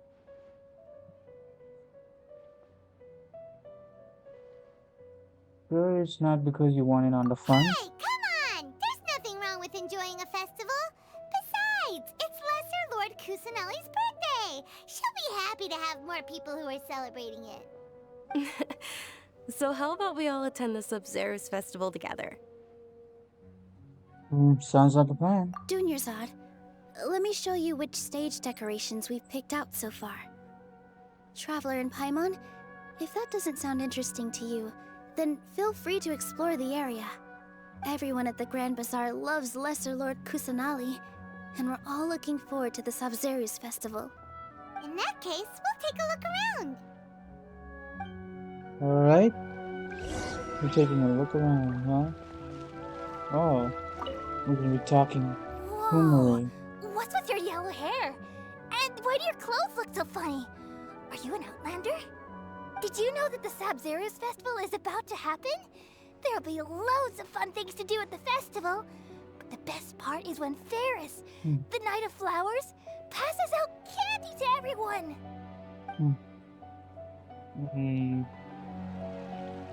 Well, yeah, sure. Huh. Revamping the stage for the festival couldn't have been easy, that's for sure. I bet this year's festival will be one to remember. I don't know much about the Grand Bazaar, but I do know that the residents here have a penchant for song and dance. 2 things that the academia doesn't particularly approve of. Oh, and the perfume sold around here is a lot better than what you'll find elsewhere. The fragrances are longer lasting and they're gentler on your skin and... I mean, that's what I've heard at least.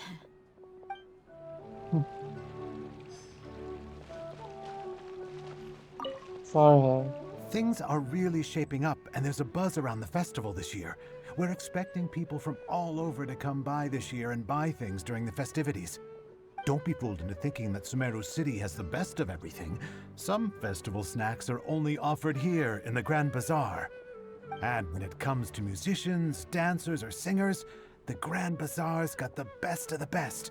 Sure, those folks at the academia might not like it, but what's a festival without song and dance? You're right about that. What's a festival without song and dance?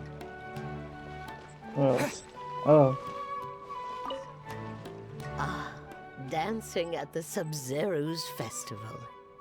You know, I also danced when I was younger. As a child, I even asked my grandmother why we performed the dance for the Lesser Lord when it was originally done to honor the Greater Lord. My grandmother said that Greater Lord Rukkhadevata is a beloved deity and honored by all. And Lesser Lord Kusanali is too. If the Goddess of Flowers ever knew Lesser Lord Kusanali, then she would certainly have wished to be her friend and hold celebrations for her too. The Sub-Zero's festival has been losing its appeal over the years. That is, until a wealthy benefactor stepped in this year and brought the festival back to life. I heard she forked out a lot of mora to make it all happen. Hey, wait, I just noticed. Why are these lamps knocked out over here? It needs to be straightened. Wait, I have to go up there? Dunyarzad? Wait, is that an academia over there? No, it's not, no. Everything is good in place except for these lamps. Nilu, your outfit looks amazing. There's also something different about you from when we first met up. Yep. I thought I'd add a little extra pizzazz to my dress for the festival. See? Wow, did you sew all that yourself? Uh-huh. Sewing is a fundamental skill for everyone in the theater company because we make all our own costumes. Did you know that Mr. Zubair not only can make costumes, but props too? Wow. I've noticed that you can't keep your eyes off this crown. Would you like to try it on? May I? Of course.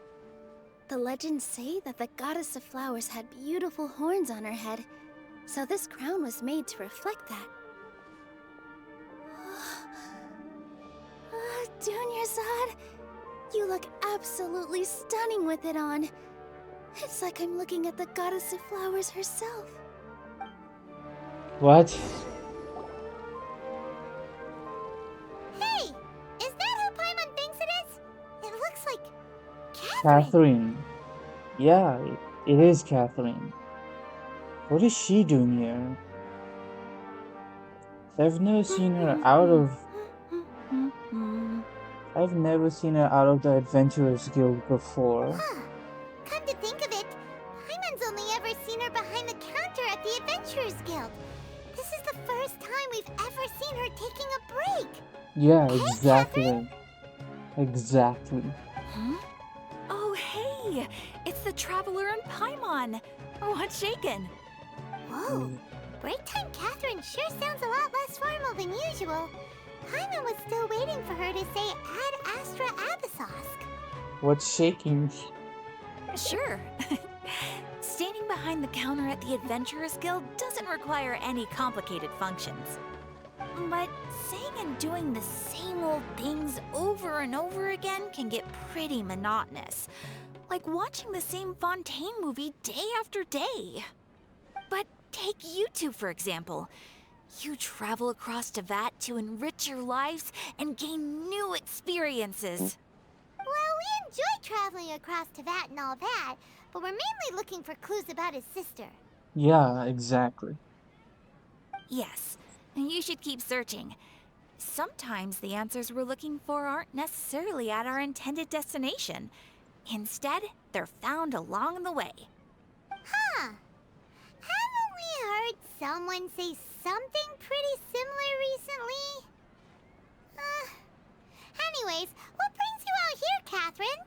So, are you also a fan of the Sub-Zero Festival? No, not particularly. I guess you could say that I'm loving the recent atmosphere here. If festivals bring happiness to everyone, then that's where their true value lies. Oh, it looks like it's about time for me to be heading back now. Alright, we'll see you next time at the Adventurers Guild. Oh, by the way, thanks for connecting us with the Eremites. We've already made some great friends in Sumeru City thanks to you. I'm sure you two will get along well with the people here. You've already been blessed by the element of Dendro after all. See you around. Huh.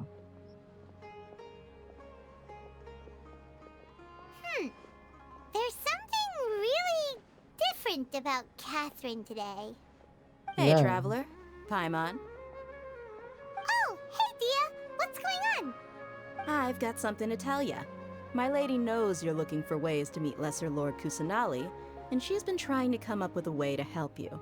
Well, I have an idea that might help. What? Serious? We'd love that. It might not necessarily pan out, so don't get your hopes up too much. I'll need to take you two somewhere and ask someone some questions. What about Dunyarzad? My lady is feeling a little worn out at the moment.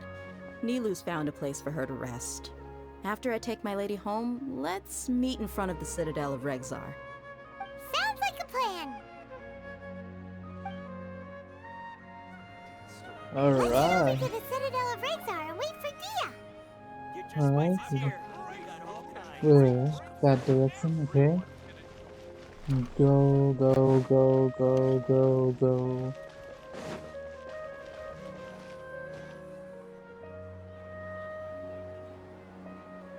Hey, Dia. Sorry, I'm late. It took some convincing for the master and mistress to believe that Miss Dunyarzad was only sitting in the port for a while because she was in a bad mood. Anyway, I guess I should be thanking you. I haven't seen Miss Dunyarzad that happy in a long time. If it wasn't for you two, she probably would have been caught and dragged back much earlier. You're You sure welcome. sound a whole lot nicer than when we first met, Dia.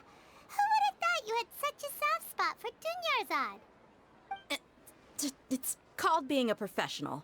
I'm a bodyguard, and I work for whoever's paying. Look, Dia's blushing. Yep, that's a blush if I've ever seen one. Listen, you two. I don't expect to be working for Miss Dunyarzad very long, but I hope to finish things on a positive note if possible. Let's cut the chit-chat and head into the Citadel. We'll see if the person I know has a way for you two to meet with the Lesser Lord. Alright then.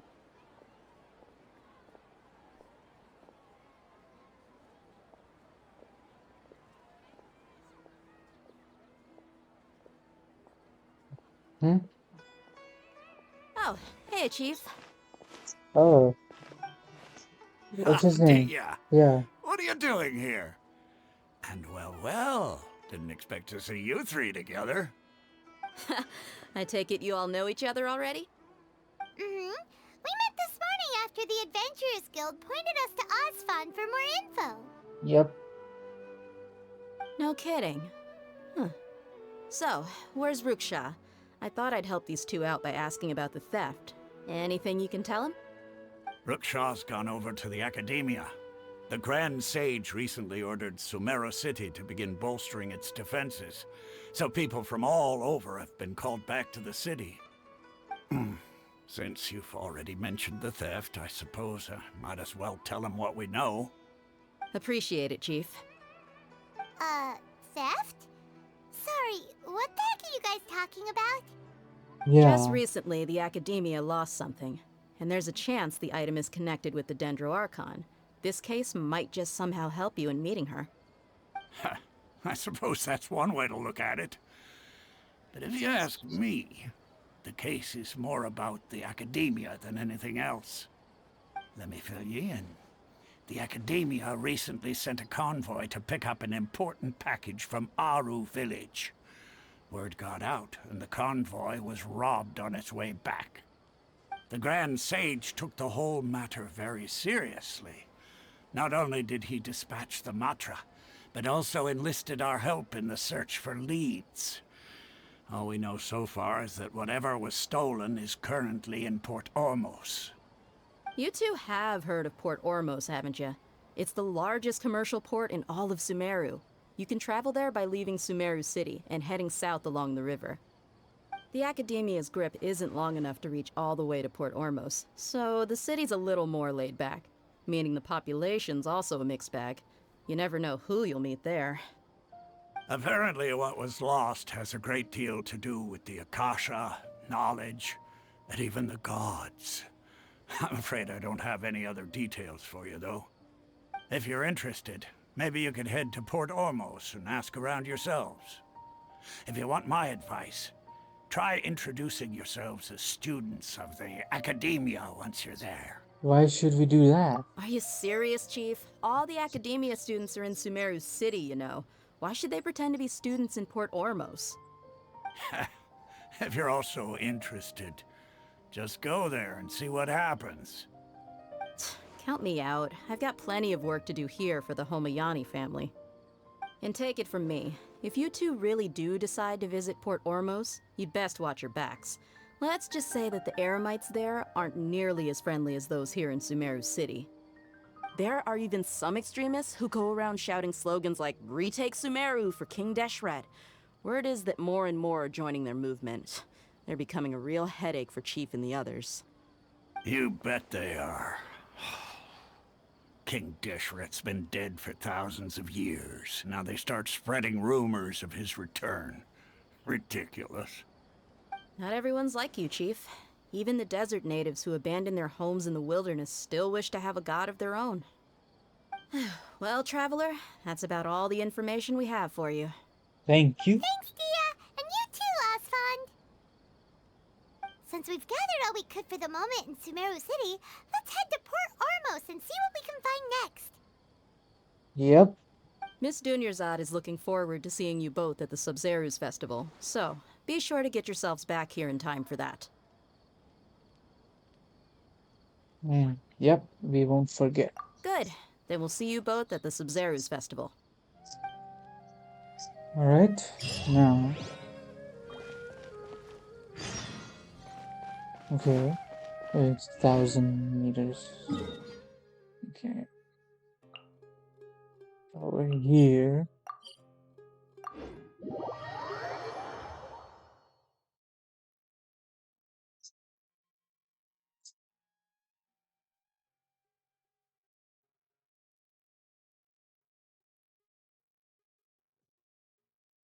Okay. No. Okay. Here we are. Fort Armos.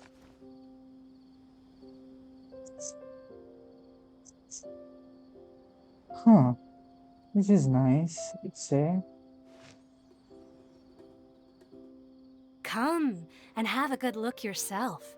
Traditional spices of the highest quality, made with pride and experience. You've got a deal. I can't thank you enough for always looking after my business. Believe me, I'm not making this up. Several Eremite mercenary groups are nearly in open conflict, but does the core of 30 care? And that's not all. Did you know that... Wow! Talk about hurly-burly! This place is busy! Well, guess that's only to be expected for the largest port in Sumeru.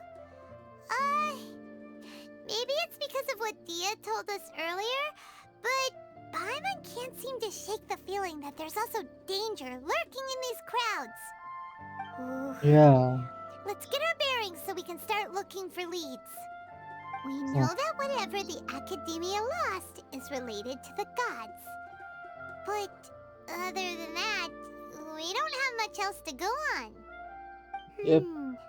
Osvan told us to try posing as Academia students while asking around. Paimon checked the Akasha on the way here, and the Academia doesn't seem to have any research facilities in Port Ormos. Paimon doesn't get it.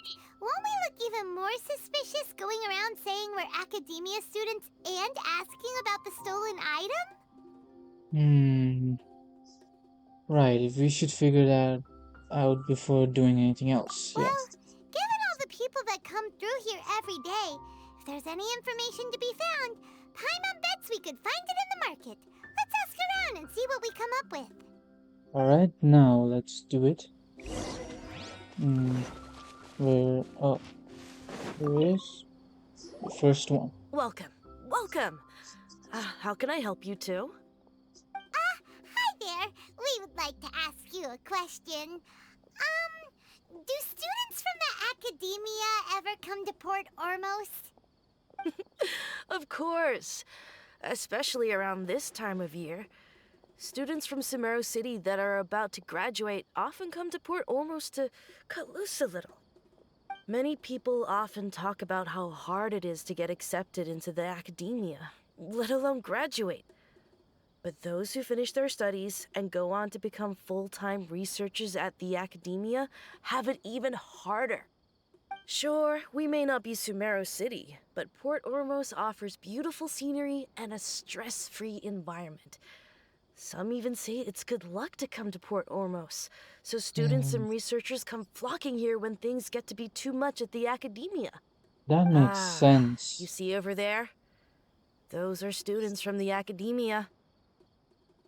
They look pretty serious. They've been looking worried and miserable ever since they got here a few days ago. If you ask me, the life of a merchant is better. So long as the Akasha teaches us what we need, then life is good. Those students seem to be discussing something. Let's see if we can listen in.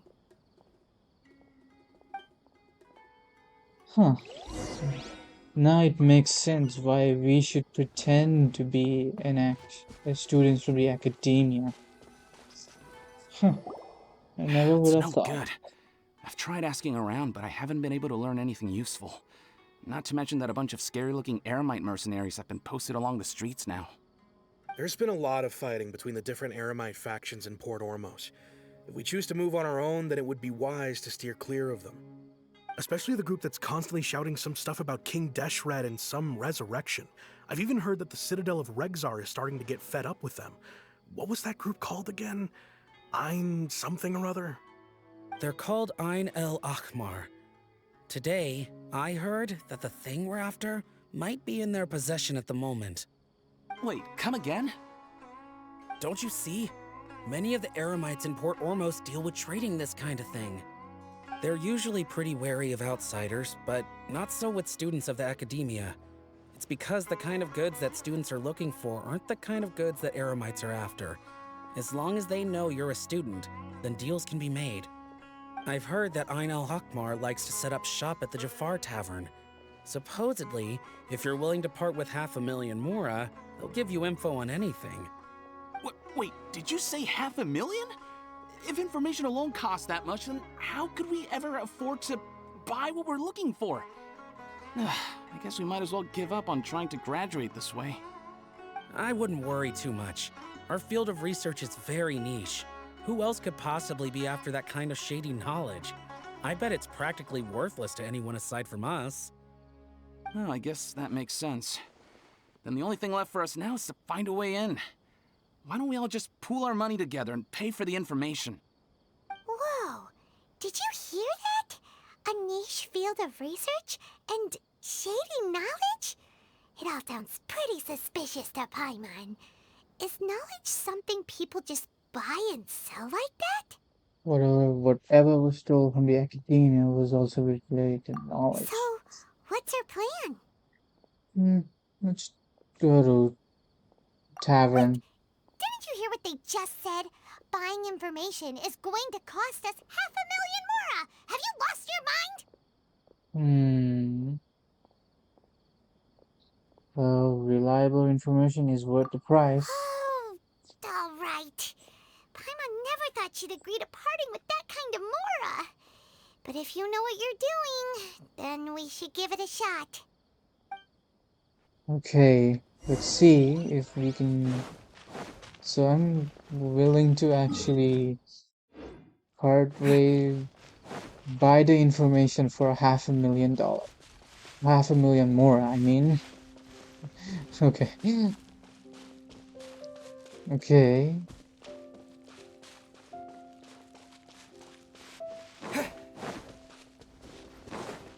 Here we are. This is the place we heard those students talking about. Let's find a seat somewhere and see if we can spot the group they mentioned. Okay, here we go. Oh, you've arrived. Please take a seat. So, they think that they can go toe-to-toe with the boss? Huh! Once we reclaim the power of King Deshret, they'll be the first that the boss punishes. They're nothing to be afraid of. Our main rival now is the Caracal Battalion. They've also amassed a significant amount of mora this time, so we mustn't underestimate them. How can the Caracal Battalion compete with the boss when they're nothing but a bunch of money-grubbing opportunists out for a quick mora? Yeah, with boss's fervent devotion, he'll be able to use this power to bring our god back this time. Huh. All these guys talk about is King Deshret, so they're probably the ones we're looking for. Greater Lord Ruka Devata. That traitor and her followers must not be spared. The day will come when King Deshret exacts vengeance on Sumeru, and all of them shall be punished. Greater Lord Rukadavata, a traitor? Yeah, Paimon was wondering what they meant too. We should ask about that if we get the chance later. Okay. Are we really going to go talk to them and expose yourselves? No. Okay, here goes nothing. So then, what happened next? Huh? Who are you? What do you want? I'm a traveler. A traveler? Yeah. Now's probably not the time to talk about that. Didn't the students say Eremites are wary of outsiders? I'm a student from the academia. A student? What's a student from Sumeru City doing in Port Ormos? I'm looking for info about a certain something. Ah, well, if it's info you want, you've come to the right place. The question is, can you afford it? Okay. Okay, no. I think I'm gonna be so... No, okay, fine, no man. Paimon can't stand to see so much more go. But there's no other choice right now. What am I doing here? Here, this is the merchant's address. Whatever you're looking for, you'll find it there. Hmm? Well, what are you waiting for? I just have one more question. Oh, that's right! We heard you mention King Deshret just now. We're actually interested to know more because we're, archaeology students! Fine. Since you've already handed over the Mora, I guess I can throw in a little extra info. As you can see, members of Ain al-Ahmar are devout believers of King Deshret. Years ago, King Deshret founded the great desert nation that was our homeland. It was an advanced civilization, far beyond anything you'll see in present-day Sumeru. King Deshret was the rightful god of wisdom, but he was betrayed by a companion he trusted. She even stripped him of his title, God of Wisdom. So, you mean the traitor was... Greater Lord Rukkhadevata, yes. That shameless wretch destroyed King Deshret's civilization, and our ancestors were forced to flee to this land where we were made to suffer the tyranny of our enemies. Furthermore, she conspired with the Academia to cover up the truth of her actions, and create the merciful and benevolent facade for which she is now known. Ugh, just thinking about it sickens me. But the story doesn't end there, oh no. King Deshret isn't truly dead. The voice of the Oracle has been heard in the desert, prophesying his resurrection. Mark my words, our god shall return. And when that day comes, all followers of the traitor and all the desert dwellers who have forgotten their true god will suffer retribution together. If what I'm saying makes you shiver with fear, it might not be too late for you to become a believer of King Deshret. Well, can you tell us more about the Oracle? I don't have anything to say to you Academia people about that. I think this conversation has reached its end. Not just yet. This man is a fraud. Al-Haytham? You again? Deranged Academia lunatic. Yes, it's me again. I already warned you that if you weren't willing to sit and discuss things with me, I'd take measures to make things uncomfortable for you. Listen to me. That address he gave you is fake. Or at least, you won't find a merchant waiting for you there. This group has been boasting all around that they can provide information on a certain item as a means of luring people into their territory.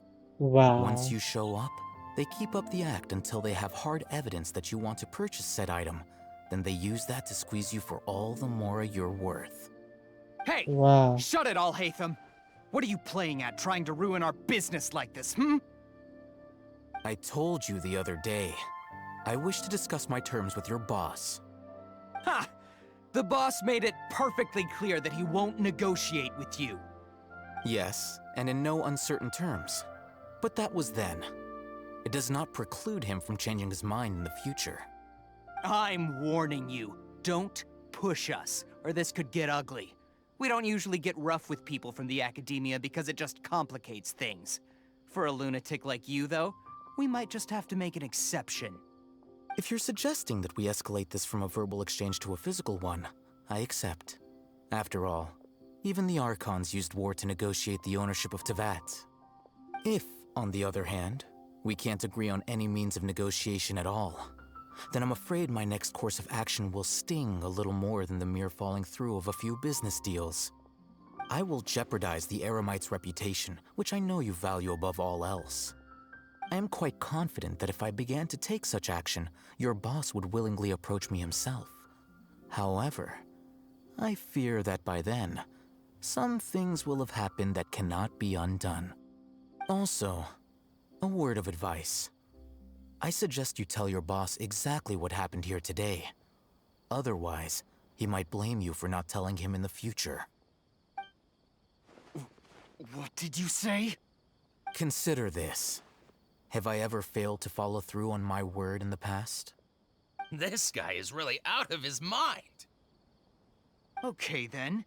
If you really have a death wish, let's meet a week from today. The pier in front of the Pharos Lighthouse, 4 o'clock in the afternoon, sharp. Don't expect us to hold back. Not so fast.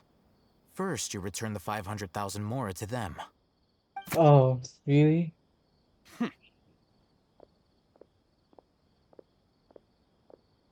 Please, I beg you, don't provoke them. We can't afford any trouble with this crowd. They haven't even paid for their food yet. Ah, Mr. Iman. There appears to be fewer staff in the restaurant recently. This wouldn't happen to be because they're all busy spreading the word to the students, would it? Well... Someone who chooses to do business with a group like that really can't afford to get so flustered the instant someone confronts them about it. Consider the meal compensation for our silence. I'd say you're getting an excellent deal. Whoa, did you see that? He not only got us our Mora back, but sent the Amorites running too! Plus, he seems to know a lot about what's going on around here. Let's catch up with him and ask some questions!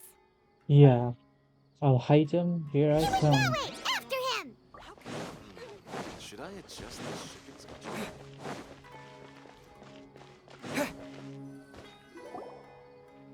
Wait up! It's Al-Haytham, right? What do you want? Thank you for your help back there. No need for thanks.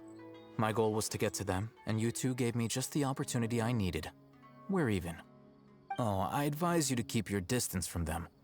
Since they weren't able to make off with your Mora in the end, they might harass you again in the future.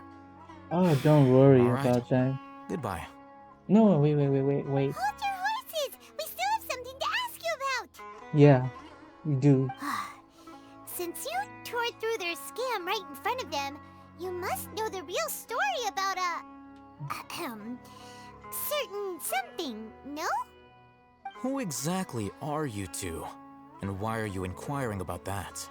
I'm a student from the academia. A student? Right. Look, you should know that those thugs conducting business with you had nothing to do with your lie. I know a thing or two about swordplay. Huh? Oh, yeah! He's really strong!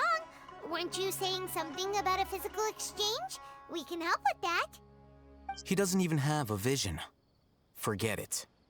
Maybe not, but he can still use elemental energy. Otherwise, there's no way we'd go asking for info from from guys like that. Those hot-headed thugs are definitely gonna bring a lot of backup for your next meeting. Even if you don't go alone, you won't regret taking us with you. Come on.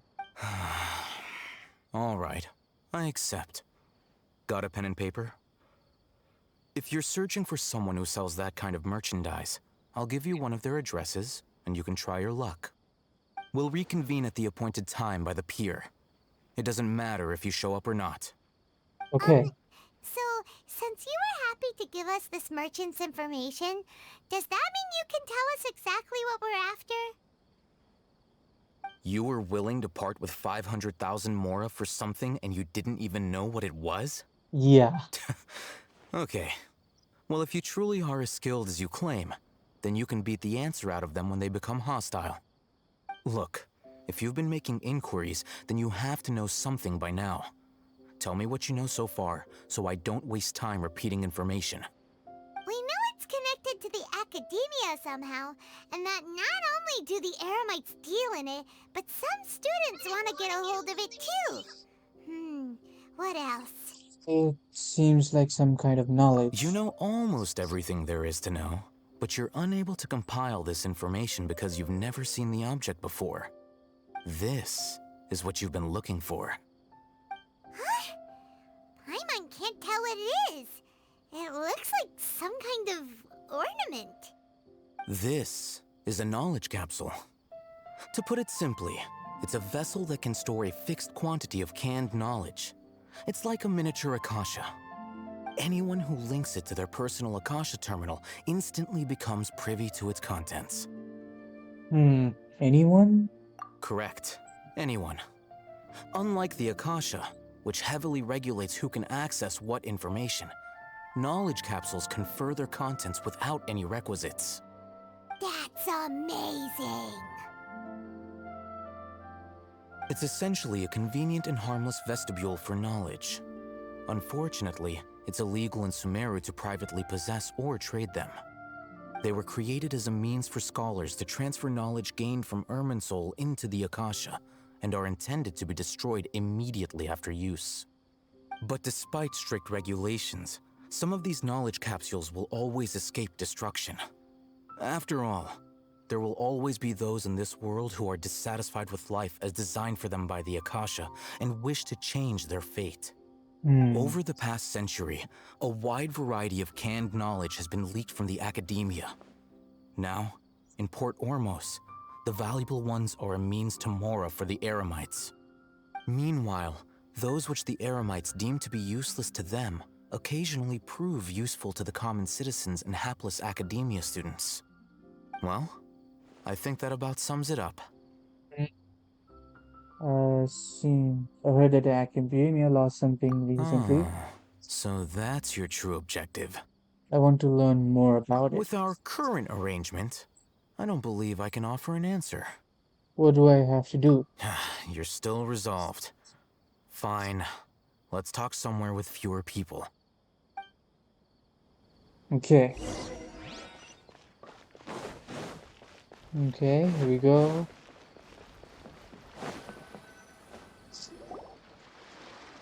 Let's continue our conversation here. If you wish to learn more about the knowledge capsule that the Academia lost, then you must help me with something. What is it? I need you to find someone named Dory, a traveling merchant. Unlike the peddlers who hawk inferior knowledge capsules, she often has quality goods in stock. Some say that as long as there is profit to be made, there is nothing she won't dare to sell. She's guarded against people from the Academia because most of her wares don't comply with Academia regulations. I think she blacklisted me. I met with her informant, but it soon became clear that they had no intention of letting me get any further. Become one of Dory's customers and earn her trust. This is my condition for further collaboration. Okay. Why do you want us to meet with her? Until you complete this task, you don't have question privileges. Fine. So how do we go about doing this? You two are Outlanders who haven't been here for long, so Dory should view you as safe clients. I'll give you the informant's address and their contact password. Beyond the password, though, I have no way of knowing what other tricks she might have up her sleeve. You'll have to improvise. Okay. I don't know. This is kind of nerve-wracking. The true challenge begins after you meet her. She has a keen nose for Mora and a shrewd eye for wares, and she only likes customers who she deems to have good taste. I'll prepare some funds for you. Buy her highest quality wares and earn her approval. But we only just saw a knowledge capsule for the first time. We don't know how to tell which ones are good and which ones are bad. Is that something we can learn quickly? That's true. Have you two heard of Elemental Sight? Yeah, I can use it. Oh? That's a surprise. Guess I'll have to hold you in higher regard. Anyway, that ability should resolve your issue.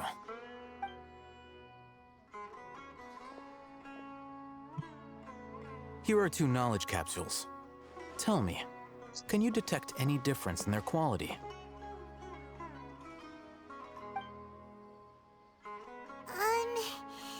They look the same to Paimon. Try inspecting them with Elemental Sight. Oh. Okay. How'd it go? Did you see anything? Yeah. The one on the left shines brighter. Rumor has it that higher quality knowledge capsules generally appear brighter when viewed through Elemental Sight. That's because knowledge originates from Irminsul, the root of Dendro power itself. The more powerful the knowledge, the richer it is in Dendro energy. However, some canned knowledge with a high concentration of elemental energy is of little use in contemporary times, so those capsules are of little value. Using elemental sight is merely a stopgap measure, but it should suffice for earning Dory's trust. That sounds pretty impressive. Here's a sheet with the informant's location and contact password, and here is the mora for purchasing canned knowledge. Don't be cheap. You'll need to spend to catch Dory's eye. If there's any mora left over, just keep it. Wow, so I'm getting free Mora? And be sure to exercise some caution. There have been Matra present in Port Ormos lately. Your efforts will be for naught if they catch you. Okay. What is a Matra? Yeah. They belong to the Academia's regulatory body. They also handle cases of illegal canned knowledge transactions. Like I said, the Academia has banned both their trade and possession. The Matra are razor sharp. You're in for nothing good if they lock their sights onto you. If you two want to back out, now's the time. No, I'm willing to take a risk. Okay, then we have a deal. If you succeed in your dealings with Dory, come find me at the Wikela Funduk. We'll have an open discussion then. Okay.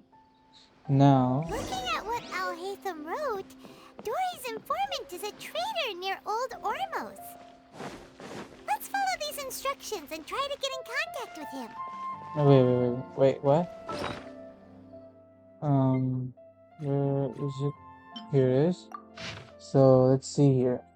Looking to buy unripe file, asking her to take it to Dory.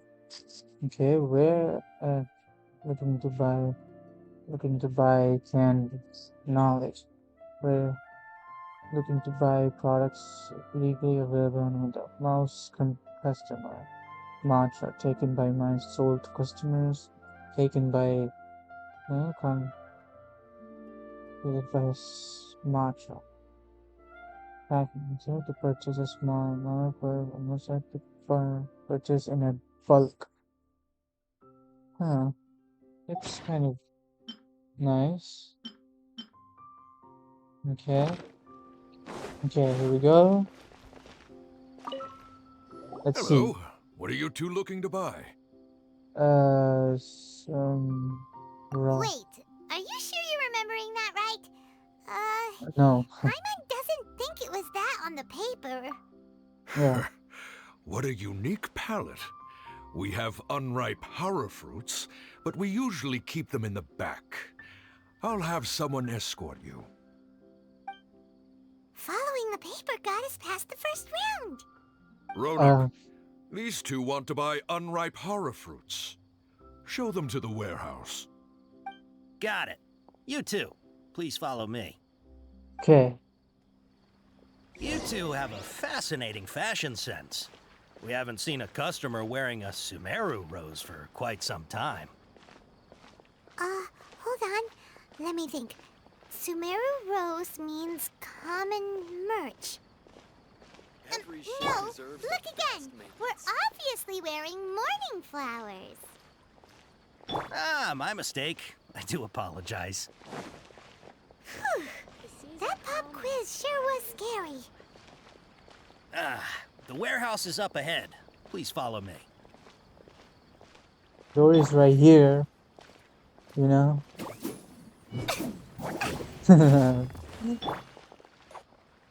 Okay. Before I retrieve your products, I need to confirm a few things. Okay. Please forgive me, but we may not have sufficient stock for you today. Earlier, many of our hara fruits were taken by mice. Oh. It was taken by Eremites or Academia. Hold on. That's not right. Taken by mice Oh. means they sold out. My bad. I'm sorry. But as things currently stand, we won't be able to fulfill your order. Why don't you two think things over? Oh. He's cautious of us. Let's take a closer look at the paper that Al-Haytham gave us.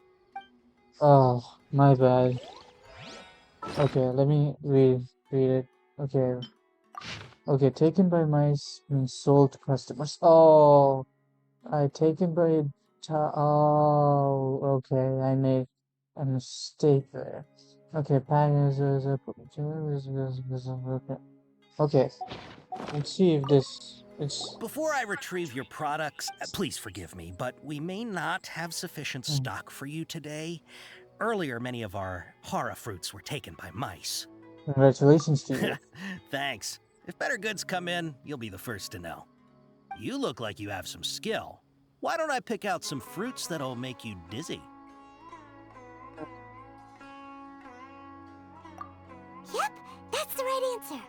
But eating hara fruit that makes your head and ears ring sounds like a bad life decision.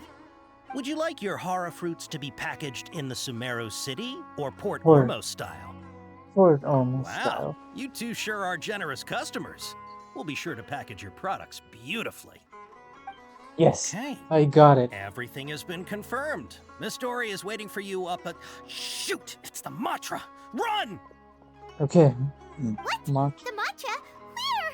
Hatham said we're done for if they catch us. We gotta get out of here. Okay. Okay. We must run. This area, so let's follow that informant. Okay. Come on. He ran that way. Wait. This way.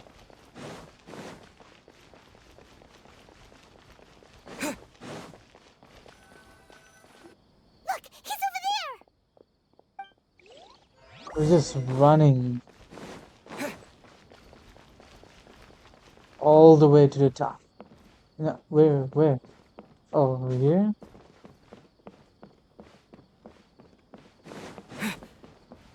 Come on. Where's the informant? Hey, if you're hiding from the Rishbalan tiger, come this way. Rishbalan Another tiger. password. Huh? Oh, that voice came from behind the building on the right. Okay. Here, over here. You can stop running now. Dory. Hey. So you were the one who was calling out to us just now. But, are we definitely gonna be safe here? These two good customers wish to buy some hara fruit, Miss Dory. And if there's nothing else, I'll just excuse myself. Oh, very good. Thank you. Huh? Wait, you're Dory? Paimon sure thought you'd look a whole lot scarier. Dory. Hey, what are you trying to say, Princess Pea-Brain? I can be scary enough when I need to be, believe you me. If you don't watch what you say, then you can forget about doing any business. Okay. It seems you two have actually done pretty well so far. Not only did you manage to find the informant, your reactions were also pretty sharp. You don't really look like criminals or anything, but I bet my Mora that you've been involved in some shady dealings, haven't you? I wouldn't say that, no. Paimon's not sure if that's supposed to be a compliment, but we'll take it. I can't risk doing business with people who start huffing and puffing after just a few paces. No matter how much Mora they might have. Not only will they get caught by the Matra, but they'll also get us into trouble. As decent folks trying to run an honest business. We don't need any of that. Wouldn't you agree? So that's why I prefer to have customers like you. It's your first time here, but don't worry, I won't ask too many questions. Even if you wish to buy enough knowledge capsules to decorate your house with, please, knock yourself out.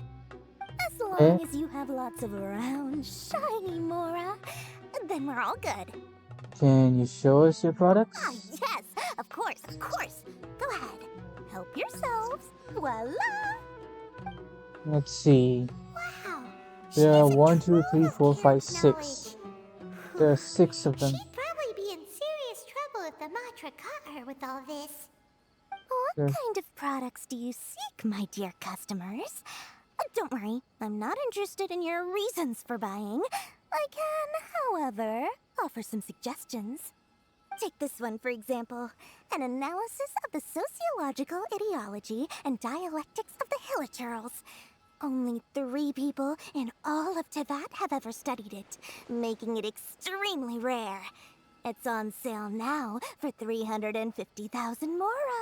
350,000 Wanna be more. an expert in that topic? Or how about the architectural styles and construction methods of Tevat in the early Archon War period? With this one, you can become an expert in historic architecture preservation and find an excellent, well-paying job in nearly any nation. Ooh, now this sounds like it could be useful. 2 million mora, and it's yours. No discounts. Whoa! That's a lot of mora! Of course, you are free to pick whatever your heart's desire. The contents and price of each knowledge capsule are indicated in small text on the body of each one, down at the bottom. Alright, let's try the method that Alhaitham mentioned. Alright, now elemental sight. Okay, there are 3 of them out of 6. I'll take this one, and this one, and as well as this one. Ah, you've really got a good head on your shoulders, and quite the eye for quality. We'll take these, please and thank you. My oh my, you are blessed with a taste for both the exquisite and the extravagant. Customers like you are a rare breed. 1 in 100. No, 1 in 1,000 even. Listen, I have a special offer for you two. If you spend just 100,000 more and more, you can pick any knowledge capsule of your choice up to a value of 1 million mora. Say what now? Hey, did you hear that? Spend another 100K and we get a capsule worth a whole million! Calm down, Paimon. But all the canned knowledge we just bought is easily worth 500,000 mora. If we spend just a little more, we can get something worth 1 million mora. Isn't that a fantastic deal? Think about it. We've gone to all this trouble to get this canned knowledge. And so far, everything we bought belongs to Alhaitham. Aren't you even the least bit curious about how this whole canned knowledge thing works? We're talking instant knowledge here. Don't you want to try it yourself? You just want to see me try it, right? Come on, come on! We still have around 100,000 of Alhaitham's moral left, so let's put it to good use by finding something useful for you. Ahem, you've got a deal, Dory. We'd like to spend an extra 100,000 mora. Excellent! Then please, select from this fine collection of canned knowledge over here. There are 6 of them again. Hold on a second. Paimon thought we could choose whatever we wanted. Why can't we choose the ones from over there? Oh, but my dear customer, the knowledge capsules over here are worth 1 million mora each. I'm sure discerning customers like yourselves will be able to find something to your liking. Please, take your time. Uh-oh, Paimon has a bad feeling about this. Let's use elemental sight again to check these. Alright, I'll have a look.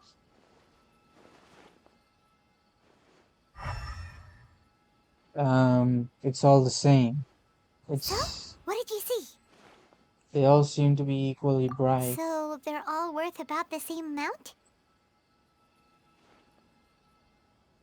Okay. Well, anyway, the mora's already been spent, so let's at least try to find something useful. Okay. Let Paimon take a look here. An introduction to traditional Sumeru brewing techniques, the art of growing spices, an overview of ancient runes. Oh, how about this one? Sword Fighting Techniques 8. Not sure we'd ever find volumes 1 through 7, but at least this knowledge should be useful, right? Let's go with this one. Oh, fine by me. Dory, we'll take this one. All right, very good. I'm expecting some new goods in the next couple days, so be sure to check back again soon. Whether it's canned knowledge or anything else you need, bring your Mora to Dory and doors will open. Okay. Since with Dory went smoothly enough, let's head to Wakala Funduk and meet up with Alhaitham. Okay. Hopefully now he'll finally tell us about what the Academia lost. Okay, here we go. Here we go. Alhaitham, I'm coming. Sorry about that. Hey, Alhaitham. Ha, you two made it. And from the looks on your faces, you were successful. Yep. Whoa, there's so many people from the Academia here. Why would you pick this place as our meetup spot? Well, Wakela Funduk is under the Academia's control, so naturally the Academia has people working here. I came to Port Ormos under the pretense of conducting official business. You're a pretty daring guy. Relax. No one here is interested in anything we say, and the Matcher won't come here. Okay now, tell me how your encounter with Dory went. Okay, we did what you asked. So, can you tell us about the knowledge capsule that the Academia lost now? Yeah, tell me. Before that, I have to ask, why are you two so intent on tracking it down? You don't have to answer, of course. We want to meet with the Dendro Archon. Yeah, he just wants to meet the God of Wisdom and ask her about something important. We've been in Sumeru for a while now, but we still haven't found a way. When we heard that the Academia had lost something that might be related to the gods, we came here in case it turned out to be our lucky break.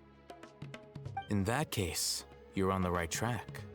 A short while ago, the Academia lost a knowledge capsule in the desert.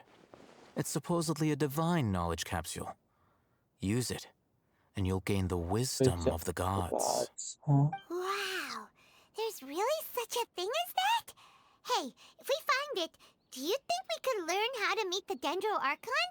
Ooh, or how to find your sister? I highly doubt it has any mystical properties, but it does indeed exist. And it's right here, in Port Ormos. So, where exactly? That's what we need to find out next. Your goal is to find it too. I won't deny that. I am investigating because I'm curious as to what the divine knowledge capsule truly is. As you know, the Eremites in Port Ormos also have their eyes on it. It is an extremely precious item. The knowledge contained within may bring great power or wealth to whoever has it in their possession. Several brigades have been vying for ownership of it as of late, but there is still no victor. My personal finances and connections cannot compete with those of the Eremites. After attempting various methods, I finally managed to reach a tentative agreement with several brigades. I agreed to forego ownership of the divine knowledge capsule in exchange for the opportunity to study it. After all, there's no harm in understanding what it is. However, there are those who are less amenable to negotiation, such as those from Ain al-Ahmar. They adamantly believe that the divine knowledge capsule contains King Deshret's power, and that he will return to this world when they obtain it. They refuse to let anyone from the Academia tarnish their deity's soul. So you kept hounding them because they were— Yes.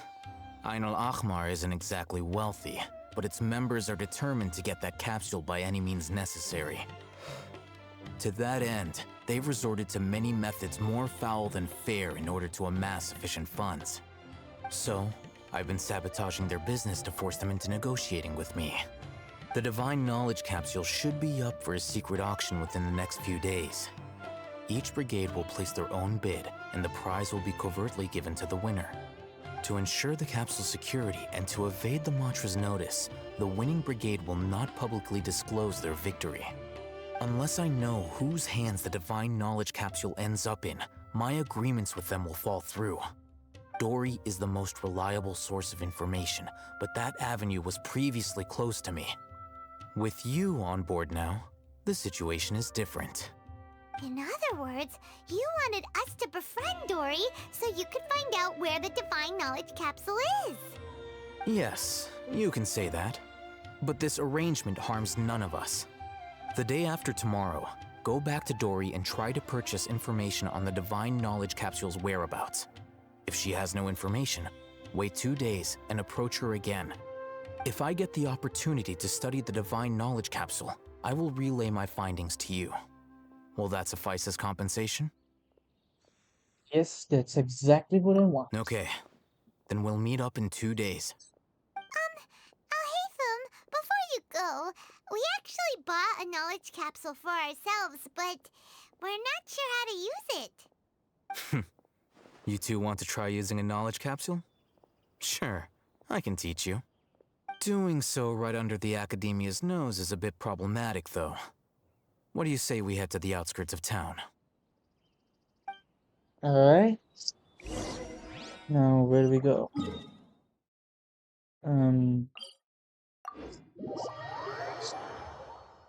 Okay. Okay. Well, okay. I was expecting a little bit more something.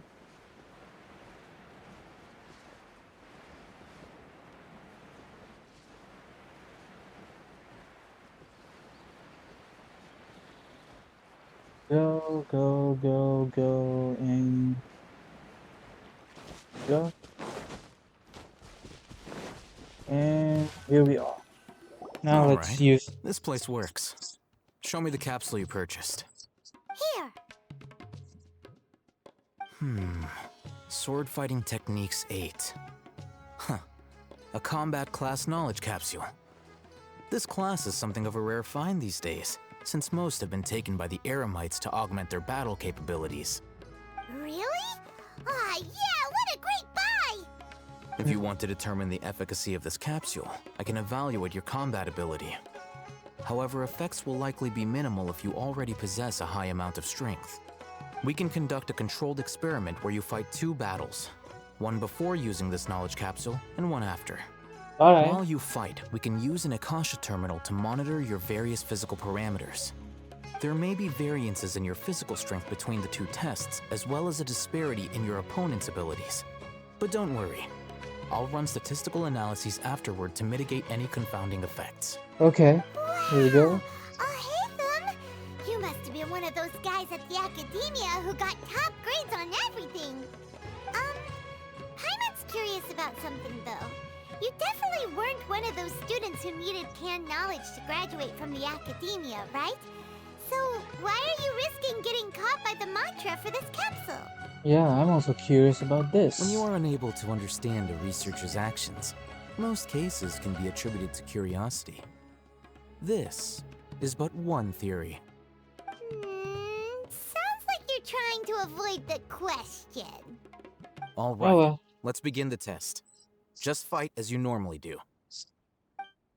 Do I get to switch the characters as well? Guess so. Just... Okay. Yeah.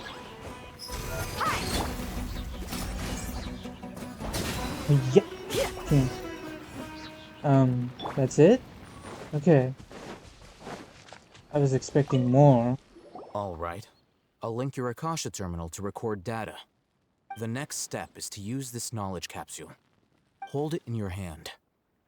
I'll help you establish a connection with it so you can activate its power. Okay, so... Okay, so open it and use it. And it's gone. Oh, okay. That is... Oh, I'm using it. The canned knowledge. How are you feeling? I felt something for a moment. You mean that it worked? All right. Time for round 2. Fight with the same composure as before. Okay, here we go. Go. Propagate!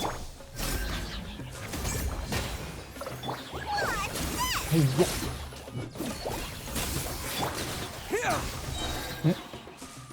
Huh. It's way easier than I imagined this test is. Let's see the results. Now, I'll start recording data again. Oh, hey, Thumb. How's it going? Well, the knowledge capsule you purchased did improve his combat capability. During the second fight, his overall fighting performance increased by 0.073%. That's it? Wait! How much?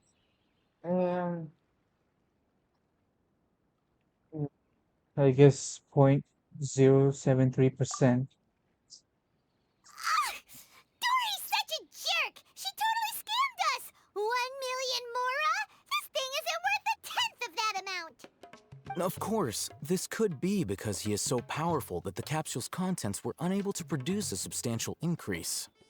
At the very least, this test allowed me to gain more insight into you two.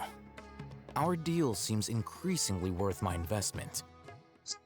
Nice. I'm heading back to Ikela Funduk.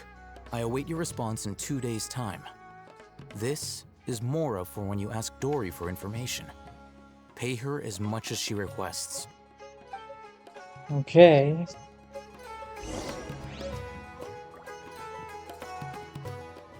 Alright, 2 days from now.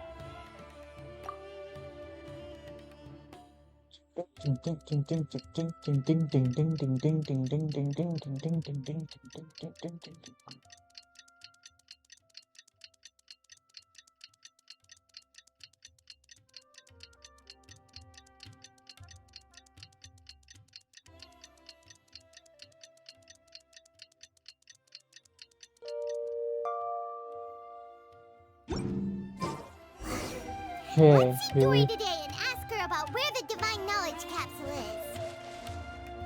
Alright, let's do it.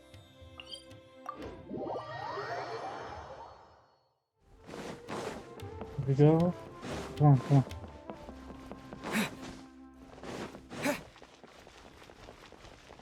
Hey, Dory. Here,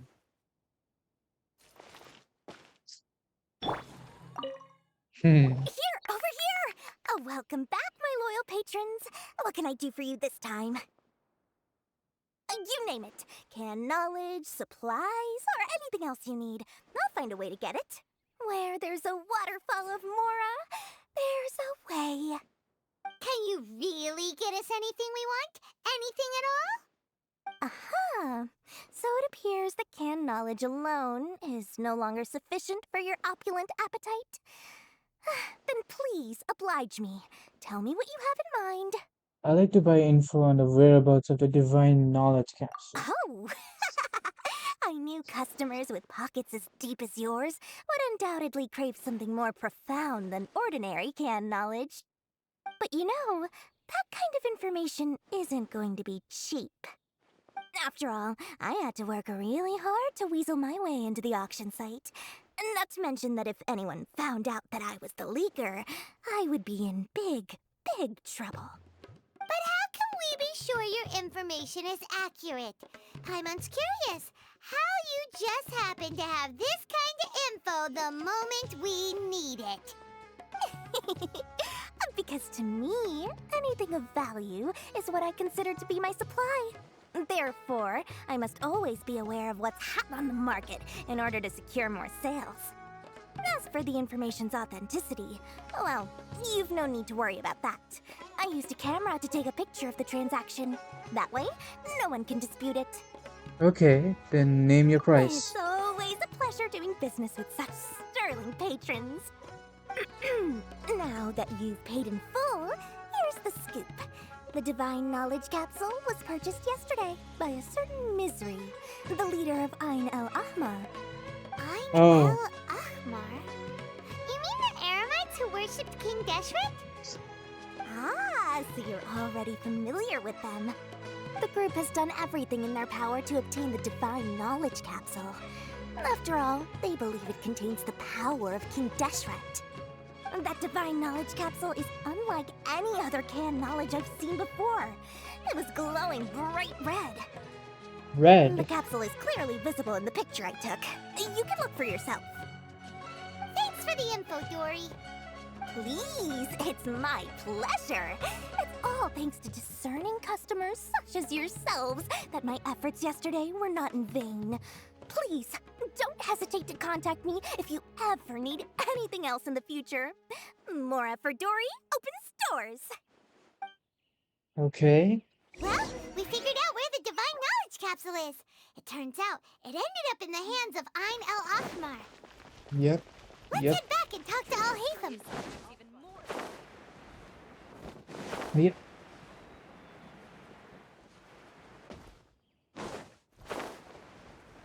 Okay, there we go.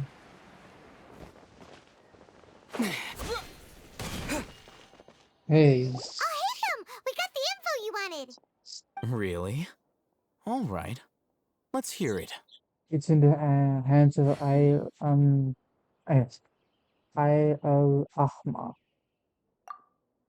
Dory even gave us evidence to verify the intel. Have a look.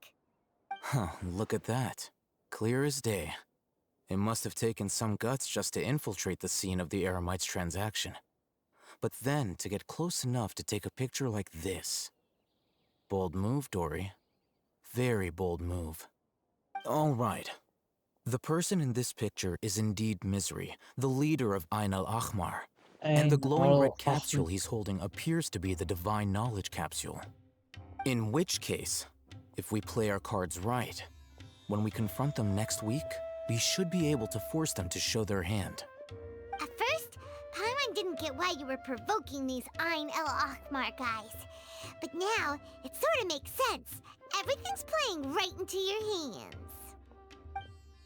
After we defeat them, we can finally have a serious talk with their boss and get them to lend us the Divine Knowledge Capsule. Thank you for your time and efforts. Take a few days off while I make some preparations. Let's meet up again on the afternoon of the arranged date, 3 o'clock sharp. We'll be there. See you then.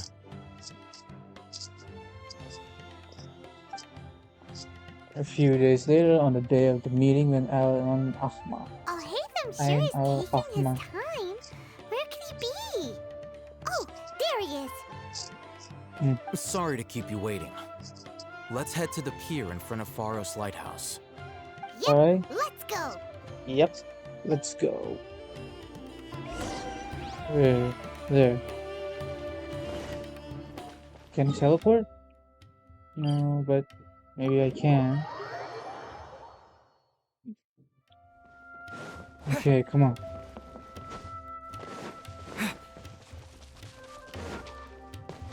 Come on. Run, run, run, run.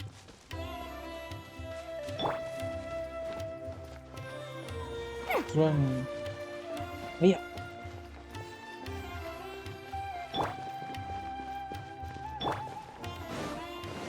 Yeah. Here we are. The confrontation. I knew you were crazy, but I didn't know you were crazy enough to actually show up. It was I who demanded that these negotiations take place. I was more worried that you might go back on your promise. But to your credit, it appears that you're sticking to your word. This is turning into quite an occasion. I also brought some backup. I assume you don't mind. Yeah. Backup? Aren't you the brat from the restaurant the other day? You've come to support this lunatic because he helped you out? Fine. Your funeral. I'm not going to mince my words. Once we're done with you, you'll be nothing more than fish food. Get 'em, boys! Alright, let's fight. Uh-oh, here they come. Good luck, you two. Will I get to use Al Haytham? Okay. No. That's close enough. Propagate! Let's get it off! Where do you You're think exposed! Come on. I'll be back. Hey. Following orders. Feeling lucky Terminate. today. Pin them down! Yeah. Come on. Oh, hey. Well, it's over. Academia scum!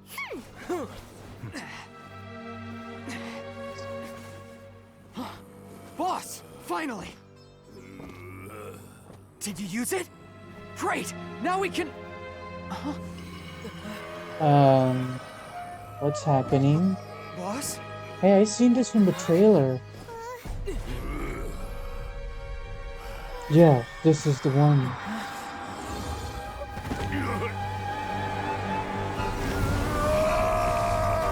What's happening? Boss! Oh! Oh! What's wrong? What's happening? What happened to him? Oh, he's beating his own subordinate. We have to cut his Oh Akasha no, this is not now. good. His Akasha? Whoa.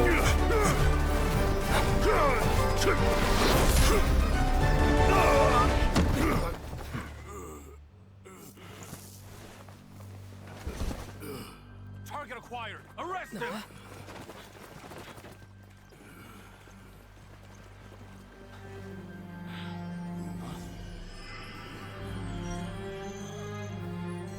Do not impede our work. Is that understood, Al-Haytham? Of course.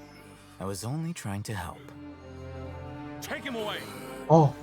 Oh, he got the divine knowledge capsule. That's good.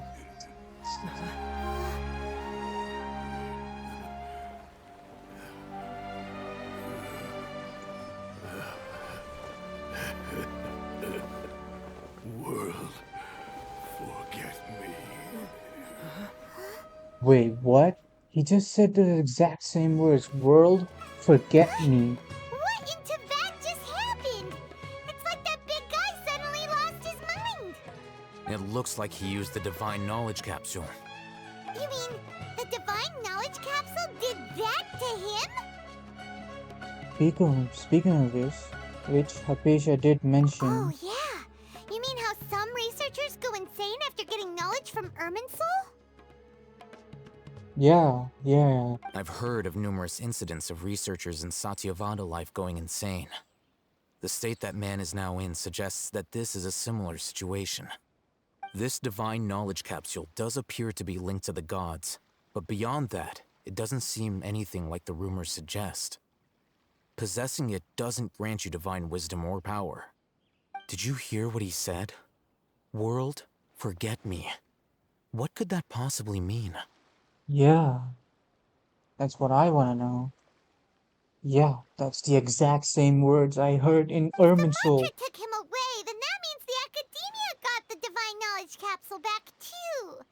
What a shame. We were so close.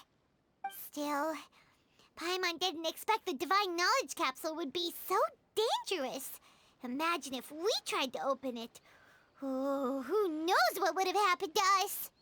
As things stand, there is no reason for me to remain in Port Ormos. I believe our collaboration has also reached its end. Oh, we were so busy trying to find the divine knowledge capsule that Paimon forgot to ask you something. Since you're a member of the Academia, do you have any idea how we can go about meeting Lesser Lord Kusanali? Truthfully, I don't. Lesser Lord Kusanali appears to exist outside of Sumeru's entire administration. Most of the time, you wouldn't know she exists at all. Moreover, since the Academia possesses the Akasha, a symbol of our deity's wisdom, scholars have no reason to desire to make contact with the deity herself anyway. Everything about Lesser Lord Kusanali is such a mystery. I'm heading back to the Academia. How about you two? It's almost the day of the Sub-Zero's festival. Maybe Oh, yeah. we should head back too. We've been rushed off our feet over the past few days, so maybe a little rest and Why relaxation isn't will do us Al-Haytham good. telling... I don't get why Al-Haytham is not telling us about the divine knowledge capsule that he has. Yeah? Is he hiding it from us because he doesn't want us to know or anything at all? Well, you have a point. Let's return to Sumeru City. Then we'll part ways here, Al-Haytham, until we meet again.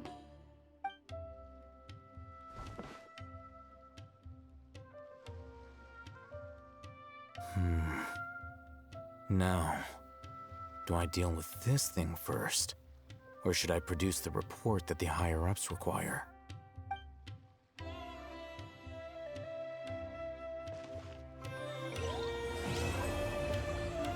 Okay. Item left.